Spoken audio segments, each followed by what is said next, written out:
Claire Nolan's hands didn't shake as she signed the divorce papers, but they trembled when she tore up the pregnancy test moments later.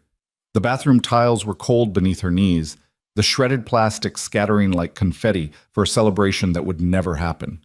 Her husband had made his choice. Her sister had made hers too. Now Claire would make one that would cut everything clean. She would disappear. What she didn't know was that walking away from one betrayal would deliver her straight into the hands of a man far more dangerous, and that 5 years later, her daughter's illness would drag every buried secret back into the light. Before we begin Claire's story, if you're watching from anywhere in the world, drop a comment below telling me what city you're tuning in from. I love seeing how far these stories travel. And if you're ready for a tale of secrets, survival, and second chances, hit that like button and settle in, because this one's going to break your heart before it puts it back together. The law office smelled like furniture polish and broken promises. Claire Nolan sat across from her husband, ex-husband, she corrected herself, and watched him sign his name with the same careless flourish he'd used on their marriage certificate 3 years earlier. David's lawyer, a sharp-eyed woman in a charcoal suit, slid the papers across the mahogany table with practiced efficiency. "Initial here, here, and here," the lawyer said, her tone bored. This was just another Tuesday for her. Another marriage reduced to paperwork. David didn't look at Claire. He hadn't really looked at her in months, not since she'd walked in on him with Jessica in their bedroom. Not since she'd realized the affair had been going on for over a year. Not since she'd understood that her own sister had been the one to unlock the door that afternoon, knowing exactly what Claire would find. "Sign here, Mrs. Nolan," her own lawyer prompted gently. Claire picked up the pen. Her hand was steady. She'd cried all her tears weeks ago, in the shower where David couldn't hear her, in her car before walking into work, in the dark hours before dawn, when sleep refused to come. Now there was just a hollow space where her heart used to be, and a grim determination to survive this with whatever dignity she had left. She signed, Claire Elizabeth Nolan, soon to be Claire Elizabeth Carter again. Back to her maiden name. Back to being alone. "That's everything," David's lawyer said, gathering the documents with brisk efficiency. "The house goes to Mr. Nolan, as agreed. Mrs. Nolan receives her personal possessions and half the savings account, minus legal fees. No alimony, no further claims." Claire had agreed to all of it. She didn't want the house, not when every room held memories of a marriage that had been a lie. She didn't want his money, she just wanted out. David stood first, buttoning his jacket. For a moment his eyes flickered toward her, and she saw something that might have been regret, or perhaps just relief that she hadn't fought him harder. "Claire," he started. "Don't," she said quietly. "Just don't." He nodded and left without another word. His lawyer followed, heels clicking against hardwood like a countdown to freedom. Claire's lawyer, an older woman named Margaret who'd handled her parents' estate years ago, reached across the table and squeezed her hand. "You're going to be fine, sweetheart. Better than fine. You're going to be free." But Claire wasn't thinking about freedom. She was thinking about the pregnancy test she'd taken that morning, hidden in the bottom of her purse. She was thinking about the 2 pink lines that had appeared while she'd knelt on her bathroom floor, gripping the edge of the sink. She was thinking about the choice she'd already made. "Thank you, Margaret," Claire said, gathering her things. "For everything. Call me if you need anything. Anything at all." Claire nodded, but she knew she wouldn't call. She wouldn't call anyone. What she was about to do, she would do alone. Bako. The pharmacy was 3 blocks from her apartment, the small studio she'd moved into after leaving the house. Claire walked there in the fading afternoon light, autumn leaves crunching beneath her feet. Chicago was beautiful in October, all gold and crimson and cool breezes that smelled like change. She bought a bottle of water and locked herself in the pharmacy bathroom, pulling the pregnancy test from her purse with shaking hands. She'd taken one that morning, but some desperate part of her needed confirmation, needed to know for certain before she made the decision that would alter everything. 3 minutes later, she stared at the same 2 pink lines. Pregnant. 6 weeks, maybe 7. It had to be David's. There had been no one else, not even after she'd caught him cheating. The timeline made her stomach turn. She'd conceived their child right around the time he'd been planning his exit, right when Jessica had probably been whispering in his ear about leaving his wife. Claire's hand moved to her stomach, flat and unchanged beneath her sweater. A life growing there. A piece of David that would tie her to him forever, link her to the man who'd shattered her trust and the sister who'd helped him do it. No. The decision crystallized in that moment, sharp and clear as broken glass. She wouldn't tell him. She wouldn't give him the chance to pretend he cared, to use the baby as leverage or obligation. She wouldn't raise a child with a man who'd chosen someone else. She wouldn't bind herself to him for 18 years of custody battles and awkward exchanges. She pulled the test apart, tearing the plastic into pieces small enough to flush. The evidence disappeared down the pharmacy toilet, and with it, any connection to the future David might have expected. Claire washed her hands, dried them carefully, and walked out into the October evening with her shoulders straight and her decision made. She would handle this alone. A clinic, maybe. Or adoption. Or she couldn't think that far ahead. Not yet. First, she needed to disappear from David's life completely. She needed space to breathe, to think, to figure out what kind of future she could build from the wreckage of her marriage. Her phone buzzed. A text from Jessica. "Can we talk? Please?" Claire deleted it without responding. She'd deleted the last 7 messages from her sister, too. There was nothing Jessica could say that would make any of this hurt less, nothing that would explain why she'd betrayed her own blood for a man who'd proven himself a liar. Another text came through, this one from an unknown number.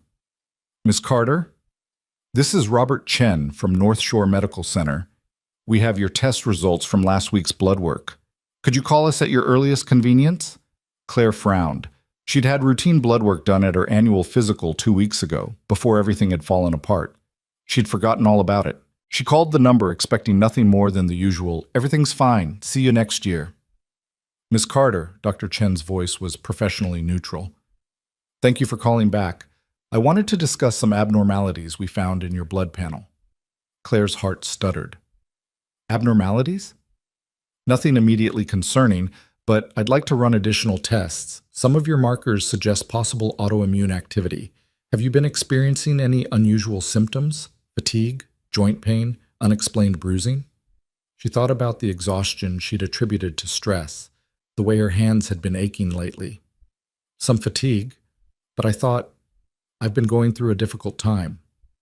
"Stress can certainly exacerbate underlying conditions. I'd like to schedule you for a follow-up next week. We'll run a more comprehensive panel, just to be safe." Safe. Nothing about her life felt safe anymore. "Okay," Claire agreed, because what else could she do? "Next week. Next." She ended the call and stood on the sidewalk, watching traffic flow past. Divorced, possibly pregnant, potentially sick. The hits just kept coming. Her phone rang. Not a text this time, but an actual call. Jessica's name lit up the screen. Claire almost ignored it, almost kept walking. But something made her answer, maybe the same self-destructive impulse that had made her go home early that day, that had made her open the bedroom door, that had made her see the truth she'd been avoiding for months. "What?" Claire said flatly. "Claire, please, I need to talk to you. It's important." "I can't imagine what you and I have to talk about, Jessica. I made a mistake. I know I did. But there's something you need to know about David, about his business. You're in danger." Claire laughed, the sound bitter and sharp. "I'm in danger? From what? His lies?" "Too late. I already found those." "Not lies. Real danger. Claire, he's involved with people, bad people. I only found out after you left, and I've been trying to reach you." "Stop." Claire's voice cut through her sister's rambling. "I don't care. I don't care what David's involved in, who he's working with, or what trouble he's gotten himself into. That's not my problem anymore. We're divorced. As of 4 hours ago, I have nothing to do with him."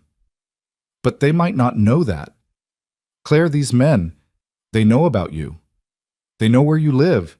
I think they're going to try to use you to get to David, and you need protection." "From who? You?" Claire's laugh was ugly now. "You slept with my husband, Jessica. You helped him cheat on me, and now you want me to believe you're trying to protect me?" "I'm trying to make it right. Claire, please, just listen. No, I'm done listening to you. I'm done with all of it. Don't call me again." Claire hung up and blocked the number immediately. Then she blocked David's number too, and the numbers of 3 mutual friends who'd been sending her concerned messages she'd been ignoring. She blocked her way to isolation, one contact at a time, until her phone felt lighter in her hand. The apartment was dark when she got home. She didn't bother turning on the lights. She just collapsed onto the couch and stared at the ceiling, trying to process everything that had happened in the span of a single day. Divorced, free, alone, pregnant maybe, sick possibly, in danger according to Jessica's desperate call. She didn't believe the danger part. Jessica was dramatic on her best days, and this reeked of manufactured crisis. David was a real estate developer with a gambling problem and a wandering eye, not some kind of criminal. Whatever Jessica thought she knew, it was probably exaggerated. Claire's hand moved to her stomach again, that unconscious protective gesture she'd already started making. What would she do? She had savings, not much, but enough to start over somewhere. She could leave Chicago entirely, find a small town where nobody knew her name or her history. She could raise this baby alone if she decided to keep it. The thought terrified and thrilled her in equal measure. A knock at the door shattered her thoughts. Claire froze. It was nearly 8 o'clock. She wasn't expecting anyone. The knock came again, louder this time, more insistent. "Claire, open the door!" Jessica's voice, muffled but urgent. "Go away," Claire called. "Claire, please, they're coming. You need to leave right now. Stop being dramatic and leave me alone. I'm not being dramatic. There are men watching your building. Claire, I'm serious. You're in—" The sound of footsteps in the hallway cut Jessica off. Heavy footsteps. Multiple people. Claire stood slowly, her heart beginning to race. Through the peephole, she could see Jessica's face, pale and frightened. And behind her, 3 large men in dark clothing, advancing down the narrow corridor. "Claire, run!" Jessica screamed. "Don't open the—" The door shook with a tremendous impact. Not a knock this time, a kick. The frame splintered. Claire stumbled backward, her mind refusing to process what was happening. This wasn't real.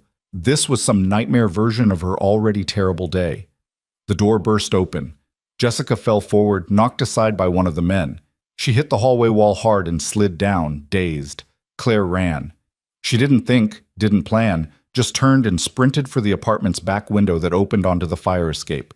Behind her, she heard heavy footfalls, angry voices in a language she didn't recognize. Her hands fumbled with the window lock. It stuck. It always stuck. And she'd been meaning to fix it, and now she was going to die because of a stubborn window lock. It gave. She shoved the window up and climbed through, nearly falling 3 stories before her hands caught the fire escape railing. Below, the alley was dark and empty. Above, she could hear the men searching her apartment, destroying her fragile sanctuary. Claire climbed down, her breath coming in gasps, her mind a white noise of terror. When her feet hit the alley pavement, she ran without looking back, her entire world reduced to the simple imperative, survive. She burst onto the main street, nearly getting hit by a taxi. The driver laid on the horn, shouting curses. Claire didn't stop. She ran past closed shops and startled pedestrians, her lungs burning, her vision blurring with tears and panic. A hand caught her arm and pulled her into a doorway so suddenly she almost screamed. "Don't," a male voice said quietly. "They're right behind you." Claire looked up into dark eyes set in a face that was all hard angles and controlled calm. The man was tall, well-dressed in a way that spoke of money and power, and he held her with a grip that was firm, but not painful. "Who?" she started. "Quiet!" His eyes tracked something over her shoulder. There. Claire twisted to look. The 3 men from her apartment were on the street now, scanning the crowd with predatory focus. One of them pointed in her direction. "Come with me," the stranger said. "Now." "I don't know you. You don't know them either, but they just broke into your home. So you can trust me for the next 5 minutes, or you can go back out there and see what they want. Your choice." It wasn't really a choice. Claire let him pull her deeper into the doorway, through a door she hadn't noticed, into a building that smelled like expensive cologne and old wood. A restaurant, she realized. An upscale Italian place she'd walked past 100 times but never entered. The man guided her through the main dining room, past startled waiters and curious diners, into a back hallway that led to a private room. He closed the door behind them and locked it. "Sit," he said, gesturing to a leather chair. Claire sat because her legs were shaking too badly to keep standing. Who are you? Marco DeLuca.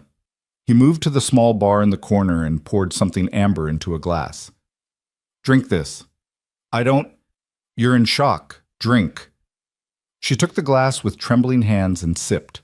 Whiskey, smooth and expensive, burning all the way down. It helped, a little. Enough that she could breathe again. Marco pulled out his phone and made a call. Vincent, I need a car out back in 5 minutes. And find out who sent 3 of Petrov's men to an apartment on Addison Street tonight. Yes, now. He ended the call and looked at Claire with an expression that might have been concern if his face weren't so carefully controlled. Are you hurt? He asked. No, I don't think so. What's happening? Who were those men? Why did they come after me? That's what I'm trying to find out. But I'm going to guess it has something to do with David Nolan. Claire's blood went cold. How do you know my husband? Ex-husband, as of this afternoon. Congratulations on your freedom. His tone was dry. And I know David because he owes money to some very dangerous people. People who don't take kindly to being cheated. David's a real estate developer. He gambles, but he's not. He wouldn't. He would. He did. And now those people think you might be useful leverage to get their money back. Marco studied her with eyes that missed nothing. Your sister tried to warn you. She may have betrayed you with your husband, but she didn't want you dead. How do you know about Jessica?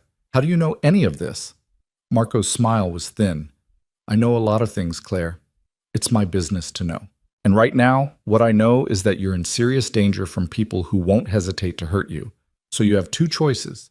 You can walk out that door and try to handle this yourself, or you can let me help you. Why would you help me? You don't even know me. I don't like seeing innocent people caught in the crossfire of other men's mistakes, and I particularly don't like Dmitry Petrov thinking he can operate in my city without consequences. Marco's expression hardened. Consider this professional courtesy. Claire's head was spinning. Your city? Who are you? Someone who can keep you safe until we figure out how to resolve this situation. That's all you need to know right now. A knock at the door interrupted them. Mr. DeLuca, the car's ready. Marco stood, buttoning his jacket. We're leaving. My people will take you somewhere secure while I handle this. I'm not going anywhere with you. Claire stood too, though her legs still felt unsteady. I don't know you. For all I know, you're working with those men. If I were working with them, you'd already be in their hands. Think, Claire. Use that intelligent mind of yours. He moved toward the door. Those men will be watching your apartment. They'll be watching your friends' homes, your workplace, anywhere they think you might run. In about 12 hours, David will be dead, and they'll decide you're no longer useful. So you can trust me for one night, or you can take your chances out there. But decide quickly, because we're running out of time. Claire's hand went to her stomach again, that protective gesture she couldn't seem to stop. There was a life inside her, maybe. A future that deserved better than being collateral damage in David's catastrophically bad decisions. One night, she said finally, and then I want answers. All of them. Marco's smile was approving. Smart girl, come on. He led her through the restaurant's back entrance to a waiting black car. The driver was a large man with watchful eyes who nodded respectfully at Marco and opened the rear door for Claire. She hesitated at the threshold, every instinct screaming that she was making a terrible mistake. But behind her was chaos and violence and men who wanted to use her. Ahead was a stranger who'd already saved her once, whose calm authority suggested he was exactly as dangerous as the situation required. Claire got in the car. Marco slid in beside her, and the driver pulled away from the curb with smooth efficiency. Through the tinted windows, Claire watched her neighborhood slip past. The coffee shop where she bought her morning latte, the dry cleaner who knew her by name, the park where she sometimes sat on her lunch break, her ordinary life disappearing behind her. Where are we going? She asked quietly. Somewhere safe. Somewhere they won't think to look. Marco was typing something on his phone, his fingers moving quickly. I have a property outside the city. Secure. Private. You'll stay there tonight. And then what? And then I figure out how to resolve your problem without it following you for the rest of your life. Claire turned to look at him fully for the first time. In the dim light of the car, his face was all shadows and sharp edges, but there was something in his eyes that suggested he meant what he said, or at least that he believed he could deliver on the promise. "Why are you really doing this?" she asked. "People don't just help strangers for no reason." Marco's smile was slight. "Maybe I have my reasons. Or maybe I just don't like bullies. Does it matter?" "It might." "Then here's the truth. David Nolan made the mistake of thinking he could cheat Dmitry Petrov and get away with it. Petrov decided to send a message by going after David's wife. But Petrov operates in Chicago without my permission, and I don't appreciate him creating chaos in my territory. So helping you serves my interests as well as yours. Is that honest enough?" "Too honest, maybe." Claire processed his words slowly, understanding dawning like cold water. "You're a criminal. I'm a businessman with complicated interests. There's a difference." "Is there?" "You're alive, aren't you? Those men would have taken you somewhere very unpleasant and done things that would have made you wish you were dead. Instead, you're in a comfortable car heading towards safety. So yes, Claire, there's a difference." She couldn't argue with that logic, as much as she wanted to. She turned back to the window, watching the city give way to suburbs, then to countryside. The drive took almost an hour, long enough for exhaustion to creep in around the edges of her adrenaline. Finally, the car turned down a long private drive lined with old oak trees. At the end sat a house, more of an estate really, all stone and glass and careful lighting that made it look like something from a magazine. "This is yours?" Claire asked, unable to keep the surprise from her voice. "One of several properties. Come on." The driver opened her door. Claire stepped out into cool night air that smelled like pine and autumn leaves. So different from the city, so quiet. Marco led her inside through rooms furnished with obvious money but surprising taste. Nothing ostentatious, nothing that screamed wealth, just quality and comfort. "The guest room is upstairs, second door on the right," he said. "There's a bathroom attached. My housekeeper keeps the place stocked, so you'll find everything you need. Tomorrow, we'll figure out next steps." "What about tonight? What are you going to do?" "I'm going to make some calls, have some conversations, resolve your problem." He loosened his tie, and for the first time since she'd met him, looked almost tired. "Try to get some sleep, Claire. You're safe here." "How can you be sure?" "Because anyone who wants to hurt you would have to go through me first. And I promise you, that's not a fight they want." There was something in his voice, not arrogance, but absolute certainty, that made her believe him. This man had killed before, would kill again if he deemed it necessary. The knowledge should have terrified her. Instead, it made her feel safer than she'd felt in months. "Thank you," she said quietly, "for helping me." Marco's expression softened slightly. "You're welcome. Now go rest. Tomorrow is going to be complicated." Claire climbed the stairs slowly, her body finally acknowledging the trauma of the evening. The guest room was beautiful, all soft grays and whites, with a bed that looked like a cloud. The attached bathroom had a shower with multiple jets and towels so thick and soft she wanted to cry. She locked the door, then checked it twice. Then she sat on the edge of the bed and finally let herself shake. She'd been attacked in her own home, chased through the streets, rescued by a stranger who'd admitted to being a criminal. And somewhere in Chicago, her ex-husband was probably about to die because of debt she'd known nothing about. Her whole world had gone insane in the span of hours. Claire pulled out her phone, thinking to call. Who? Margaret, her lawyer, the police. What would she even say? "Hi, some mobsters tried to kidnap me, so now I'm staying with a different mobster who promises he's one of the good guys." She opened her text messages and found one last message from Jessica, sent right before the men had broken down her door. "I'm so sorry. For everything. I love you. Please be safe." Claire deleted it. She deleted Jessica's contact entirely.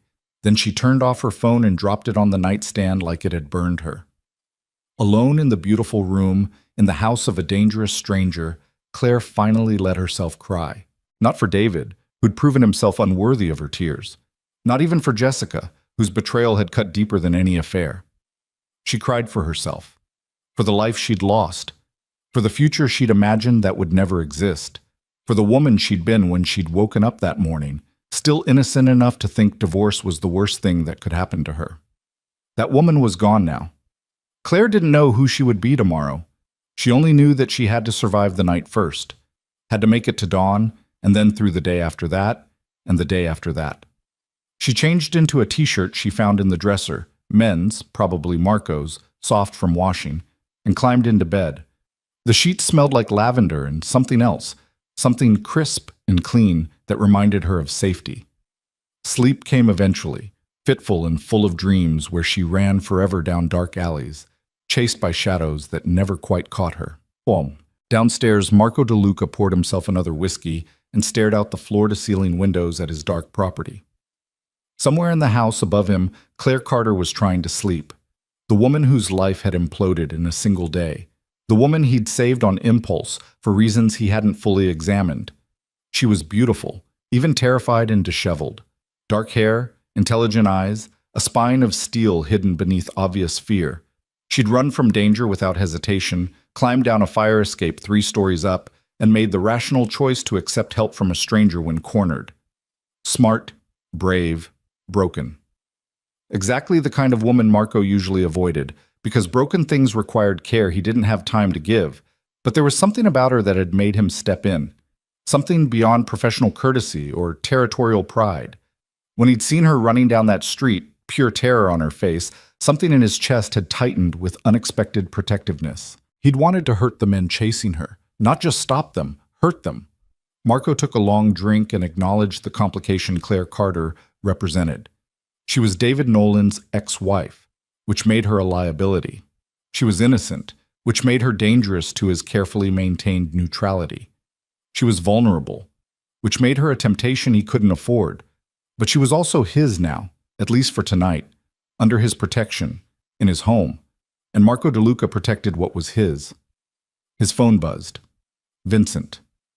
Found David Nolan. He's at his girlfriend's place on the north side. Petrov's men are waiting for him outside. How many?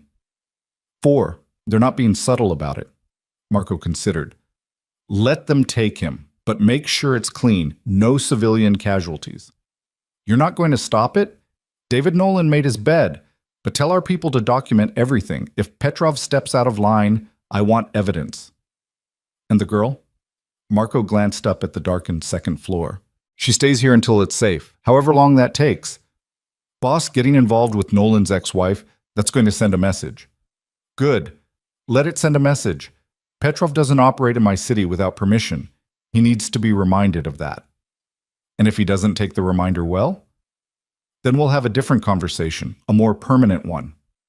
Marco ended the call and drained his glass. Tomorrow Claire would have questions. She'd want to know what happened to David, what happened to the men who'd chased her, what happened next. He'd tell her most of the truth. Not all, she couldn't handle all of it, but enough to help her understand the new reality she'd stumbled into. And then he'd let her go. Send her somewhere safe, somewhere far from Chicago and Petrov and the mess her ex-husband had created. Give her money to start over, a new name if she wanted it, whatever she needed to rebuild. That was the plan, the smart play, the professional choice. So why did the thought of sending her away make his jaw tighten with something that felt dangerously close to reluctance?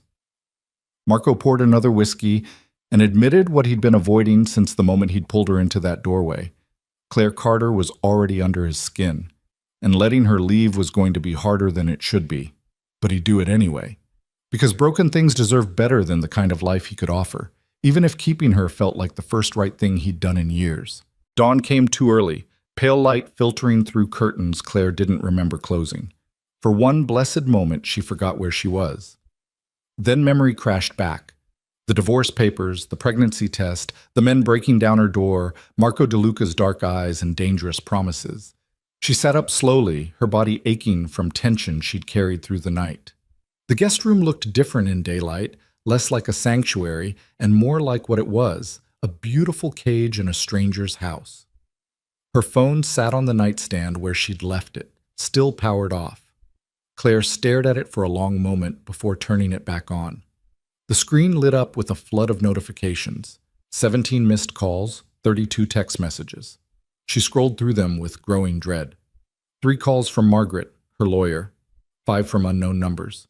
The rest from Jessica, each message more desperate than the last. Claire, please answer. They took David. He's dead. Oh God. Claire, he's dead and it's my fault. Please tell me you're safe. I need to know you're alive. Claire's hands started shaking. David was dead. Her ex-husband, the man she'd loved enough to marry, the father of the child she might be carrying, dead because of debts and danger she'd known nothing about. She should feel something. Grief, maybe. Horror. Instead, there was just numbness and a terrible sense of inevitability. David had made his choices. Those choices had consequences. She'd just never imagined the consequences would be fatal. A soft knock interrupted her spiraling thoughts. Claire, are you awake? Marco's voice, calm and controlled even through the door. She pulled the borrowed t-shirt down and opened the door. Marco stood in the hallway, dressed in different clothes than last night, dark slacks and a crisp white shirt with the sleeves rolled to his elbows. He looked refreshed, unbothered, like he hadn't spent the night orchestrating whatever had happened in Chicago. David's dead, Claire said without preamble. Marco's expression didn't change. I know. I'm sorry. Are you? Sorry? That you're caught up in this? Yes, that David Nolan won't hurt anyone else? No. The honesty was brutal. Claire almost appreciated it. Did you kill him? No, Petrov's men did. Around 3 this morning. It was quick. Marco studied her face. You loved him once. It's okay to grieve that, even after everything he did. I don't know what I feel. Claire wrapped her arms around herself. How do you know what happened? How do you know it was quick? Because I had people watching, making sure it didn't turn into something messier. He gestured down the hallway. Come downstairs. We need to talk, and you should eat something first. Claire followed him through the house, noticing details she'd missed in last night's panic. Hardwood floors that gleamed in the morning light. Art on the walls that looked expensive and carefully chosen. Windows that overlooked grounds so extensive she couldn't see where the property ended. The kitchen was all marble and stainless steel, professional grade but warm somehow. A woman in her 60s stood at the stove, gray hair pulled back in a neat bun. Mrs. Chen, this is Claire. She's our guest. Marco pulled out a chair at the island. Claire, this is my housekeeper. She makes the best eggs you'll ever have. Mrs. Chen smiled, her eyes kind. Scrambled or over easy, dear? Scrambled, thank you. Claire sat, feeling surreal. Yesterday she'd signed divorce papers. Last night she'd fled from men who wanted to hurt her. This morning she was having breakfast with a mobster and his grandmother like housekeeper. Mrs. Chen set a plate in front of her, perfectly scrambled eggs, crispy bacon, toast with butter melting into it. The smell made Claire's stomach growl despite everything.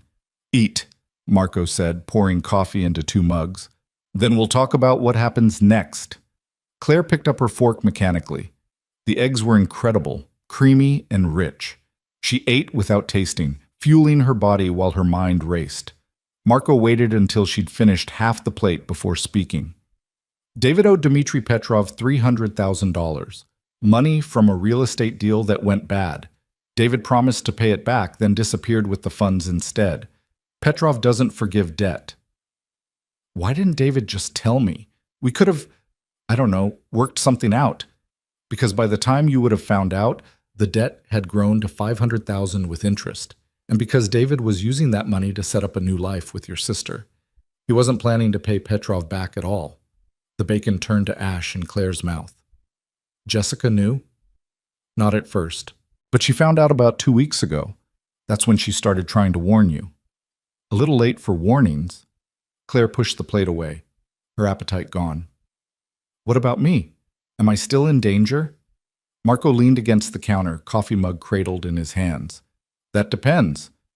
Petrov thinks you might know where David hid the money. Do you? I don't even know what money you're talking about. David and I kept separate accounts after... She stopped. After she'd caught him cheating. After she'd started preparing for divorce. I have no idea what he did with $500,000. I believe you. The question is whether Petrov will. Can't you just tell him I don't know anything? I could, but Petrov doesn't trust easily, and he's going to want proof, which means he'll want to question you himself. Marco's eyes met hers. I won't let that happen. There was steel in his voice, a promise that sounded dangerously close to protection. Claire didn't know how to feel about that. She'd spent one night under this man's roof. That didn't make them allies. It certainly didn't make them friends. So what do I do? Hide here forever? You disappear. Not forever, just long enough for Petrov to lose interest. I'll handle the situation with him, make it clear you're not worth pursuing. In a few months, maybe 6, you can come back. Or you can start over somewhere new, your choice. Claire's hand moved to her stomach, that protective gesture becoming habit. Disappear, start over. It wasn't what she'd planned, but then nothing about the last 24 hours had been planned. Where would I go? I have properties in other cities, or I can set you up somewhere neutral, Boston maybe, or Portland, somewhere far from Chicago and Petrov's attention. You'd need a new name, new documentation. I can arrange all of that. Why? The question came out sharper than she intended. Why are you doing all this for me? You said it was professional courtesy, but this is more than that. So what do you really want? Marco set down his coffee mug with careful precision. You want the truth? I think I've earned it. Fair enough. He crossed his arms, and for the first time since she'd met him, he looked almost uncomfortable. I don't like innocent people getting hurt because of other people's mistakes. My father, he stopped, jaw tight. Let's just say I learned young what it looks like when someone gets caught in crossfire they didn't deserve. So when I saw you running down that street, terrified, I made a choice. Maybe not the smart choice, but the right one. There was history in his words, old pain carefully buried. Claire recognized it because she carried her own buried pain. Your father was innocent? My father was a lot of things. Innocent wasn't one of them, but my mother was. And she paid the price for his choices. Marco's expression shuddered. That's not your burden to carry. Point is, I'm helping you because I can, and because you deserve better than what David left you with. That's the whole truth. Claire believed him. God help her, she believed every word. What if I don't want to disappear? What if I want to stay and fight? Then you'd be dead within a week. Petrov isn't someone you fight, Claire. He's someone you survive. And you? Are you someone people just survive? Marco's smile was thin. I'd like to think I'm more reasonable than Petrov, but I'm not someone you fight either. I'm someone you trust or you don't. Right now, I'm the only thing standing between you and a very ugly death. So what's it going to be? The choice wasn't really a choice. Claire knew that. She could accept Marco's help and disappear, or she could try to handle this alone and end up like David, dead in some apartment, payment for debt she'd never agreed to carry. Boston, she said quietly. I've never been to Boston. Good choice. It's beautiful in the fall. Marco pulled out his phone. I'll make arrangements. You'll leave tonight after dark. New name, new apartment, enough money to get you started. 6 months from now, you'll be free to come back or stay, whatever you want. And what do you get out of this? Peace of mind and the satisfaction of knowing Petrov doesn't get everything he wants. Marco's eyes held hers. Sometimes that's enough. Mrs. Chen had been quietly cleaning the kitchen, but now she spoke up. The girl needs clothes if she's staying the day. Should I send for something? Marco glanced at Claire, taking in the borrowed t-shirt and bare legs. What size are you? 6, medium in shirts. Claire felt heat creep up her neck. I left everything at my apartment. We can't go back there, too dangerous. Marco made a call, speaking quietly to whoever answered. When he hung up, he turned back to Claire. My assistant will bring clothes this afternoon. In the meantime, there's a library upstairs, a gym if you want to work off stress. You're free to go anywhere on the property, but don't leave the grounds. Am I a guest or a prisoner? You're someone under my protection, which means you follow my rules until you're safe. Can you do that? Claire wanted to argue, wanted to assert her independence and autonomy, but she was tired, scared, and still processing the fact that her ex-husband was dead and she was potentially carrying his child while hiding in a mobster's estate. Yes, she said finally. I can do that. Good. Marco checked his watch. I have business in the city. Vincent will be here. He's head of security. Anything you need, ask him or Mrs. Chen. I'll be back this evening to finalize your travel arrangements. He left without waiting for a response, his footsteps echoing through the house until the front door closed with quiet finality. Claire sat in the suddenly empty kitchen, feeling the weight of everything settle over her like a heavy blanket. Mrs. Chen refilled her coffee cup without asking. "He's a good man," the housekeeper said quietly. "Dangerous, yes, but good where it counts." "You've known him long?" "Since he was 15. Angry boy back then, all sharp edges and hurt. But he's grown into someone who protects people, who keeps his word." Mrs. Chen's smile was gentle. "You're safe here, dear. Whatever else you're afraid of, you don't need to fear him." Claire wanted to believe that, but she'd trusted David once and her sister, and look where that had gotten her. Trust was a luxury she couldn't afford anymore. She spent the morning exploring the house, because sitting still felt impossible. The library was 2 stories of books, with a rolling ladder and leather chairs positioned near tall windows. The gym was professional grade, all new equipment and mirrors. There was a music room with a piano, a home theater, a wine cellar that probably cost more than her yearly salary. Marco DeLuca lived well. Very well. Whatever his business was, it clearly paid. Claire found herself back in the library, running her fingers along book spines without really seeing them. Her phone buzzed in her pocket, another message from Jessica. "Please, Claire, I know you hate me. I hate myself. But I need to know you're alive. Just one word. Please." Against her better judgment, Claire typed a response. "I'm alive. Don't contact me again." Jessica's reply came within seconds. "Thank God. Where are you? Are you safe?" "I'm safe. That's all you need to know. The police came to my apartment. They're asking about David. About you. I didn't tell them anything but Claire. They think you might have been involved." Claire's blood ran cold. "Involved in what?" "In his death. They found your fingerprints at his girlfriend's apartment. They know you filed for divorce yesterday. They think maybe you—" The phone slipped from Claire's hands, clattering on the hardwood floor. "The police thought she'd killed David. Of course they did. Scorned wife, fresh divorce, fingerprints at the scene. It was circumstantial but compelling, and she had no alibi for last night that didn't involve admitting she was with Marco DeLuca, a mobster who'd probably known exactly when and how David was going to die." Oh God, what had she walked into? Claire's breathing came faster, panic rising like a tide. She'd thought she was being protected. What if she was being framed? What if Marco had saved her not out of kindness but because he needed a convenient scapegoat for murder? "Ms. Carter?" She spun around. A large man in a dark suit stood in the library doorway. Vincent, presumably. He had the build of someone who broke things for a living, but his expression was professionally neutral. "Mr. DeLuca asked me to check on you. Are you all right? I need to speak to him, now." "He's in a meeting, but I can have him call you when he's—" "Now," Claire repeated, her voice shaking. "Tell him the police think I killed David. Tell him I need to know what the hell is going on, right now."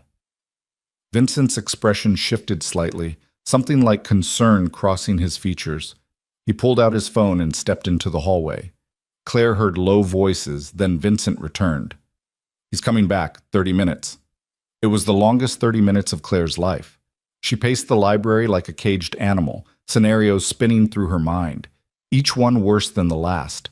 By the time she heard the front door open, she'd convinced herself Marco had set her up from the beginning. He found her in the library, still wearing his business clothes, his expression unreadable. "Explain," Claire said before he could speak. "Explain why the police think I killed David." Marco closed the library door behind him. "Because someone made sure they would. My guess is Petrov, creating chaos to cover his tracks. My fingerprints are at the crime scene, at his girlfriend's apartment. How is that possible? I haven't been to that apartment in months." "When did you last see David? Before yesterday?" Claire thought back. 2 weeks ago, we met at a coffee shop to discuss the divorce settlement." "Did you touch anything? His phone, his keys, a pen?" "His pen. I borrowed it to make notes." The realization hit her. "They lifted my prints." "Probably. Not difficult if you know what you're doing. They transferred them to something at the apartment, made sure the police would find them. Now you're a suspect, which gives Petrov leverage. He can offer to clear your name in exchange for information about David's missing money." But I don't have any information. I know that. He doesn't. Or maybe he does and doesn't care. Either way, it's leverage. Marco moved closer, and Claire fought the urge to back away. This is why you need to disappear, Claire. Not in 6 months. Tonight. The police will want to question you. If you're not here, they can't. Running makes me look guilty. Staying makes you vulnerable. And potentially dead. His voice was hard now, brooking no argument. This isn't a debate. You're leaving tonight as planned. I'll handle the police, and I'll handle Petrov. Your job is to stay alive. By running away and letting everyone think I'm a murderer? By staying alive long enough for me to prove you're not. Do you trust me? The question hung between them. Did she trust him?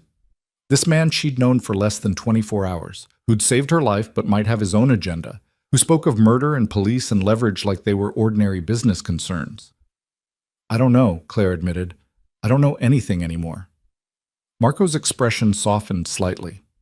That's fair, but here's what I know. You're innocent. David's death was unfortunate but inevitable. He crossed the wrong people. Your sister tried to help you, too late but genuinely. And right now the best chance you have at a normal life is letting me get you out of Chicago before this gets worse. Can you trust that much? Claire wanted to say no, wanted to call the police herself, explain everything, throw herself on the mercy of the legal system. But she knew how this looked, knew that innocent people went to prison all the time because circumstantial evidence was compelling and juries wanted someone to blame. And there was the baby. Maybe. Possibly. She still didn't know for certain, but she couldn't risk it. Couldn't risk going to jail pregnant, giving birth in custody, losing a child before she'd even decided if she wanted to keep it. Okay, she said quietly. I'll go tonight. But I want answers, Marco. Real answers. About who you are, what you do, why you're really helping me. All of it. You'll have them. On the drive to Boston, I'll tell you everything you want to know. He pulled out his phone. I'm moving up the timeline. You leave in 2 hours. Pack light. My assistant brought clothes. They're in your room. Bring nothing that can be traced back to you. I don't have anything. Everything I owned was in my apartment. Good. Easier that way. Marco headed for the door, then paused. Claire, you're doing the right thing. I know it doesn't feel like it, but you are. After he left, Claire climbed the stairs on shaking legs. In the guest room, she found shopping bags from expensive stores, jeans that actually fit, soft sweaters, practical shoes, even toiletries and makeup. Marco's assistant had good taste and better instincts. Claire changed into jeans and a dark sweater, pulling her hair back into a ponytail. She looked at herself in the mirror and barely recognized the woman staring back. Pale, frightened, running from a life that had imploded. Her phone buzzed again. Not Jessica this time. Margaret, her lawyer. Claire, the police contacted me. They want to talk to you about David. Call me before you speak to them. This is important. Claire deleted the message. She couldn't call Margaret back, couldn't explain where she was or what she was doing. Couldn't drag her lawyer into this mess. She turned off the phone completely and left it on the nightstand. Wherever she was going, Claire Carter couldn't follow. That woman was a suspect in a murder investigation, tied to a dead man and a dangerous debt. The woman who walked down those stairs 2 hours later would be someone else entirely. Marco was waiting in the foyer with Vincent and a woman in her 30s with sharp eyes and efficient movements. This is Angela, Marco said. She'll be traveling with you to Boston, getting you settled. Angela, this is Emma, the woman supplied. Emma Ross, recently relocated from Seattle for a fresh start. That's your story, and here are your documents. She handed Claire a folder. Driver's license, social security card, bank statements for the account we just opened in your name. Memorize the details during the drive. Claire opened the folder with trembling hands.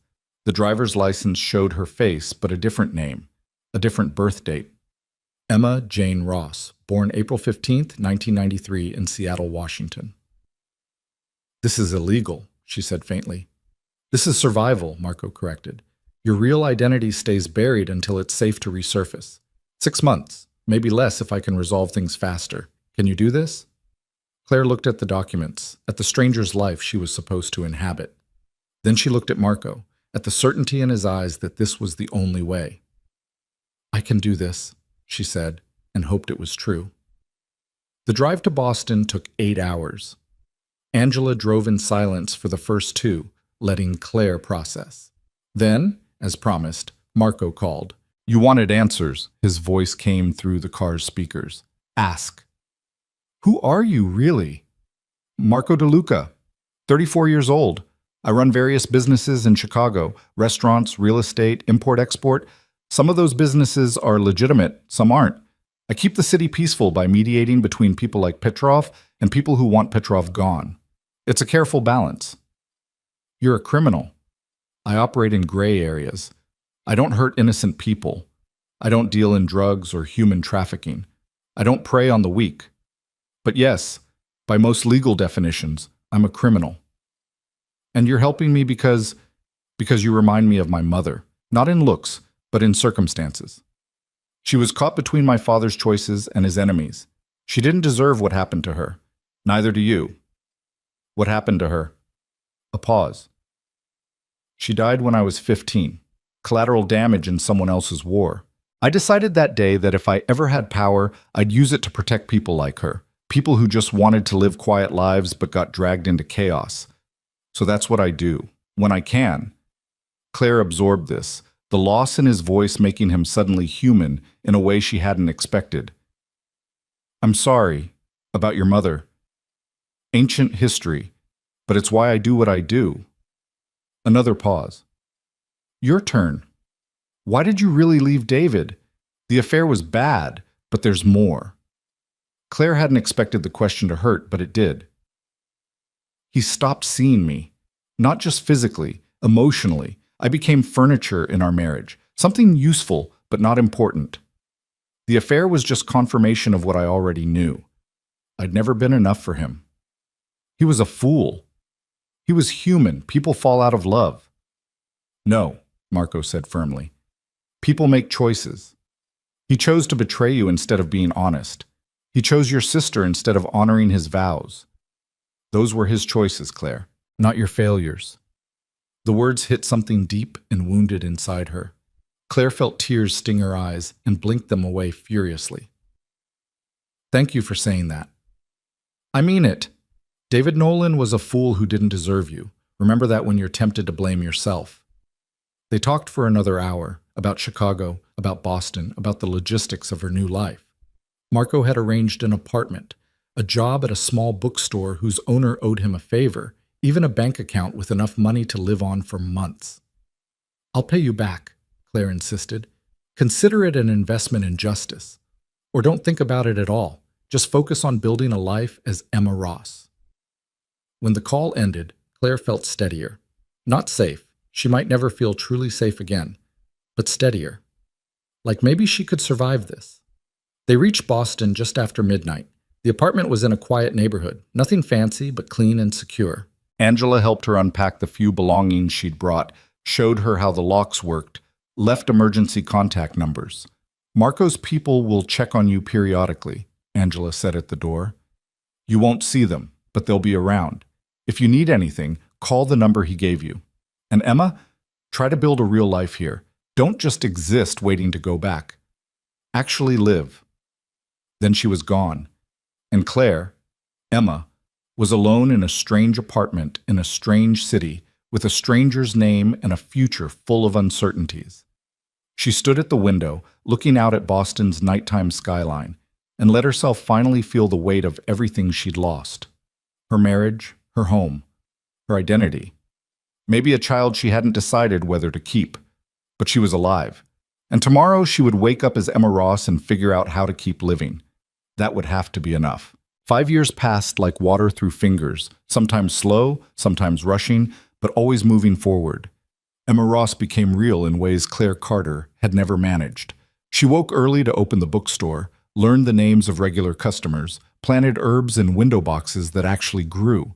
She found a pediatrician when the pregnancy test came back positive 3 weeks after arriving in Boston. Found a small hospital where she gave birth to Lily 8 months later. Found a strength she hadn't known existed when she held her daughter for the first time. The money Marco had given her stretched far when combined with her bookstore salary. She lived simply, carefully, building a life that felt honest even though it was founded on lies. The name was false, the documentation manufactured, but the love she poured into her daughter was real. The books she recommended to customers were real. The friendships she cautiously built were real.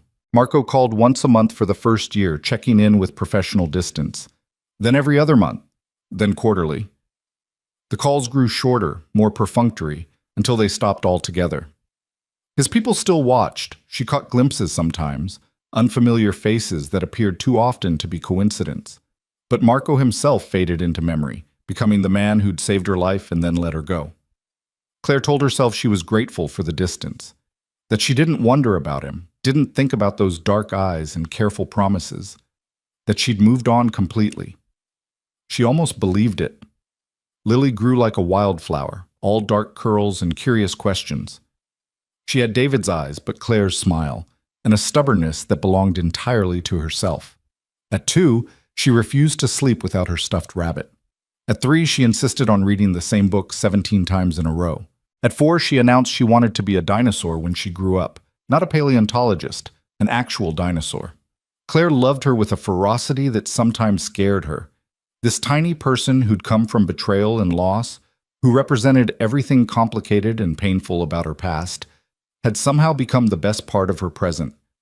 But at 5 years old, Lily started getting sick. It began with fatigue that Claire attributed to growth spurts, then bruises that appeared too easily, lingered too long, then nosebleeds that wouldn't stop, fevers that spiked without warning. Claire took her to the pediatrician, who ran tests and referred them to a specialist, who ran more tests and delivered news that made the world tilt sideways.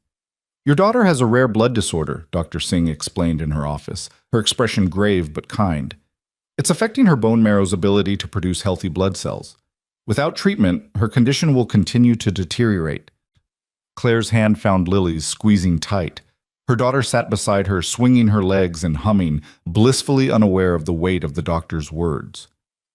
"What kind of treatment?" Claire asked, her voice steady through sheer force of will. "Transfusions in the short term to manage symptoms. But ultimately she'll need a bone marrow transplant. The best chance of finding a compatible donor is usually a biological relative, parent, sibling, extended family." Parent. The word echoed in Claire's head.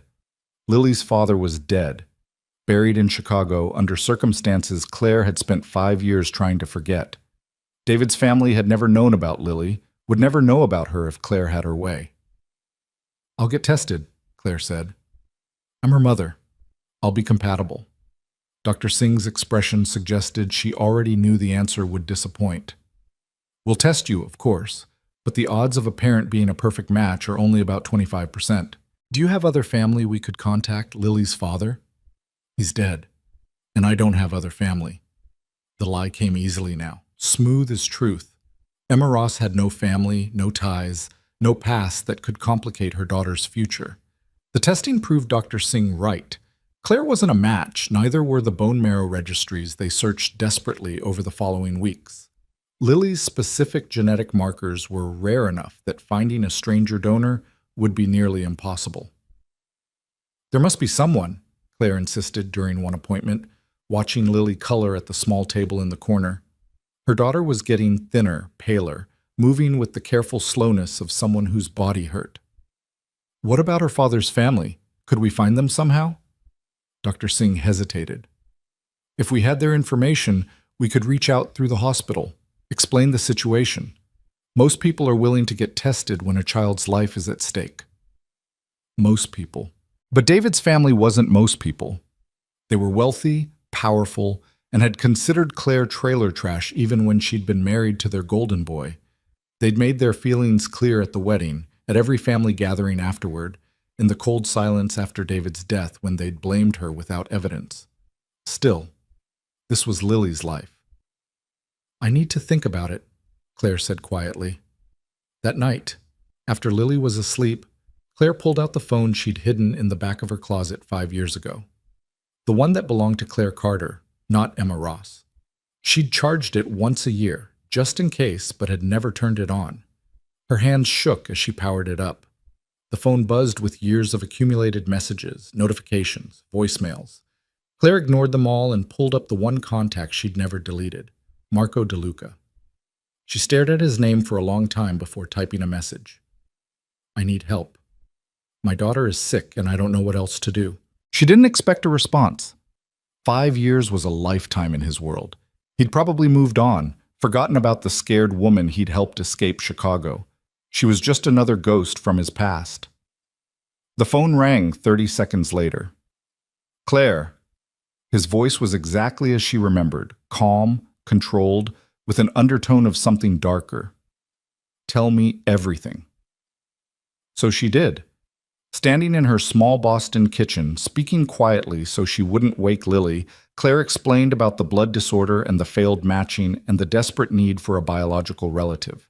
She explained about David's family, about the impossibility of reaching out to them without revealing where she was and who she'd become. Marco listened without interrupting. When she finished, there was a long silence. I'll handle it, he said finally. Give me 3 days.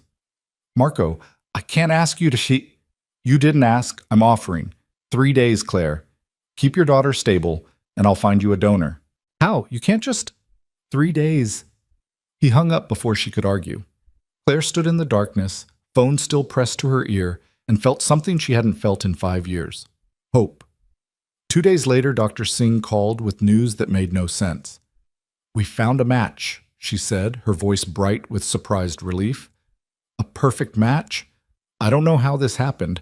The donor registry system flagged someone who wasn't in our original search pool. He's willing to donate immediately. Who is he? Claire asked, her heart hammering. The system shows him as an anonymous donor, but he's requested to meet you and Lily before the procedure. That's unusual but not unheard of. Are you comfortable with that? Claire knew, even before Dr. Singh said his name, knew with a certainty that made her knees weak. The donor's name is Marco DeLuca. Of course it was. When? Claire managed. He's flying in tomorrow. The procedure is scheduled for the day after. Ms. Ross, this is incredibly fortunate. Mr. DeLuca's markers are the best match we could have hoped for. Your daughter is very lucky. Lucky. Claire wasn't sure luck had anything to do with it. She spent the next 24 hours in a state of controlled panic. Marco was coming here, to Boston, to the life she'd built as Emma Ross, to meet the daughter whose existence he knew nothing about. A daughter who was 5 years old. A daughter conceived right before Claire had fled Chicago. A daughter who had to be his. The math was inescapable. Claire had been pregnant when she'd run, carrying a child conceived that one desperate night in Marco's estate. She'd assumed it was David's, the timeline had been close enough, and she'd been too panicked to think clearly. But David hadn't been a bone marrow match. His family wouldn't be matches either. Marco was a perfect match. Marco was Lily's father. Claire sat on the edge of her bed and tried to breathe through the realization. She'd spent 5 years raising his daughter without knowing it, building a life around a child who belonged to a man who'd let her go without question. And now he was coming here, was going to save that child's life, and Claire had no idea what happened next. The hospital room was private and expensively appointed when Claire arrived with Lily the next afternoon.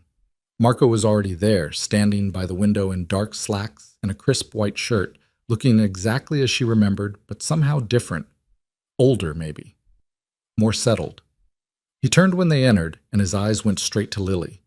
The recognition was instant. Claire saw it in the way his expression froze, the way his jaw tightened almost imperceptibly. He knew. Of course he knew. Lily had his coloring, his bone structure, even the way his eyebrow lifted when he was thinking. Mr. DeLuca, Dr. Singh said warmly, this is Emma Ross and her daughter, Lily. Ladies, this is the generous donor who's going to help make Lily better. Marco's eyes finally moved to Claire. 5 years of questions, 5 years of distance, 5 years of secrets, all of it visible in that single look. Miss Ross, he said evenly, it's good to meet you. The lie sat between them like broken glass. Thank you for doing this, Claire said, her voice barely steady, for helping my daughter. Our daughter, I think. The words were quiet, meant only for her. Dr. Singh was already kneeling beside Lily, asking her about the coloring book she'd brought. Claire's breath caught. Marco, not here. Later, after we make sure she's okay. He moved toward Lily, kneeling so he was at her eye level. Hi, Lily. I'm Marco. Lily studied him with serious dark eyes. You're going to give me your blood? Sort of. Something called bone marrow. It's going to help your body make healthy blood again. Will it hurt you? A little. But I don't mind. You're worth it. Lily considered this, then held out her stuffed rabbit. Mr. Hops is scared. Can you tell him it's okay? Marco took the rabbit with careful reverence. Mr. Hops, I promise everything's going to be fine. You're very brave for taking such good care of Lily. Watching them together, this dangerous man and her fragile daughter, Claire felt something crack open in her chest. Lily was already reaching for him, trustful in the way children were, and Marco was handling her like she was made of spun glass. Dr. Singh stood. We'll need to run a few more tests before tomorrow's procedure, but everything looks excellent. Mr. DeLuca, if you'll come with me, we'll get you prepped. Marco stood, handing Mr. Hops back to Lily. His eyes found Claire's again. I'd like to talk with Ms. Ross privately. Is there somewhere we could meet after this? There's a family consultation room down the hall. I can have someone show you. 20 minutes later, Claire found herself in that small room with Marco. The door closed, shutting out the hospital sounds, leaving them in silence that felt deafening. She's mine, Marco said. Not a question. I didn't know, Claire said quickly. I swear, Marco, I thought David and I, the timeline was close and I was so focused on running that I never… How old is she? 5. She turned 5 last month. Marco did the math in his head. You were pregnant when you left Chicago. Yes, but I didn't know for certain until I'd been here a few weeks, and by then you'd already helped me disappear, and I wanted to give her a normal life, away from all of it, away from me. The words stung because they were true. I didn't think you'd want to know. You were the man who helped me escape, not…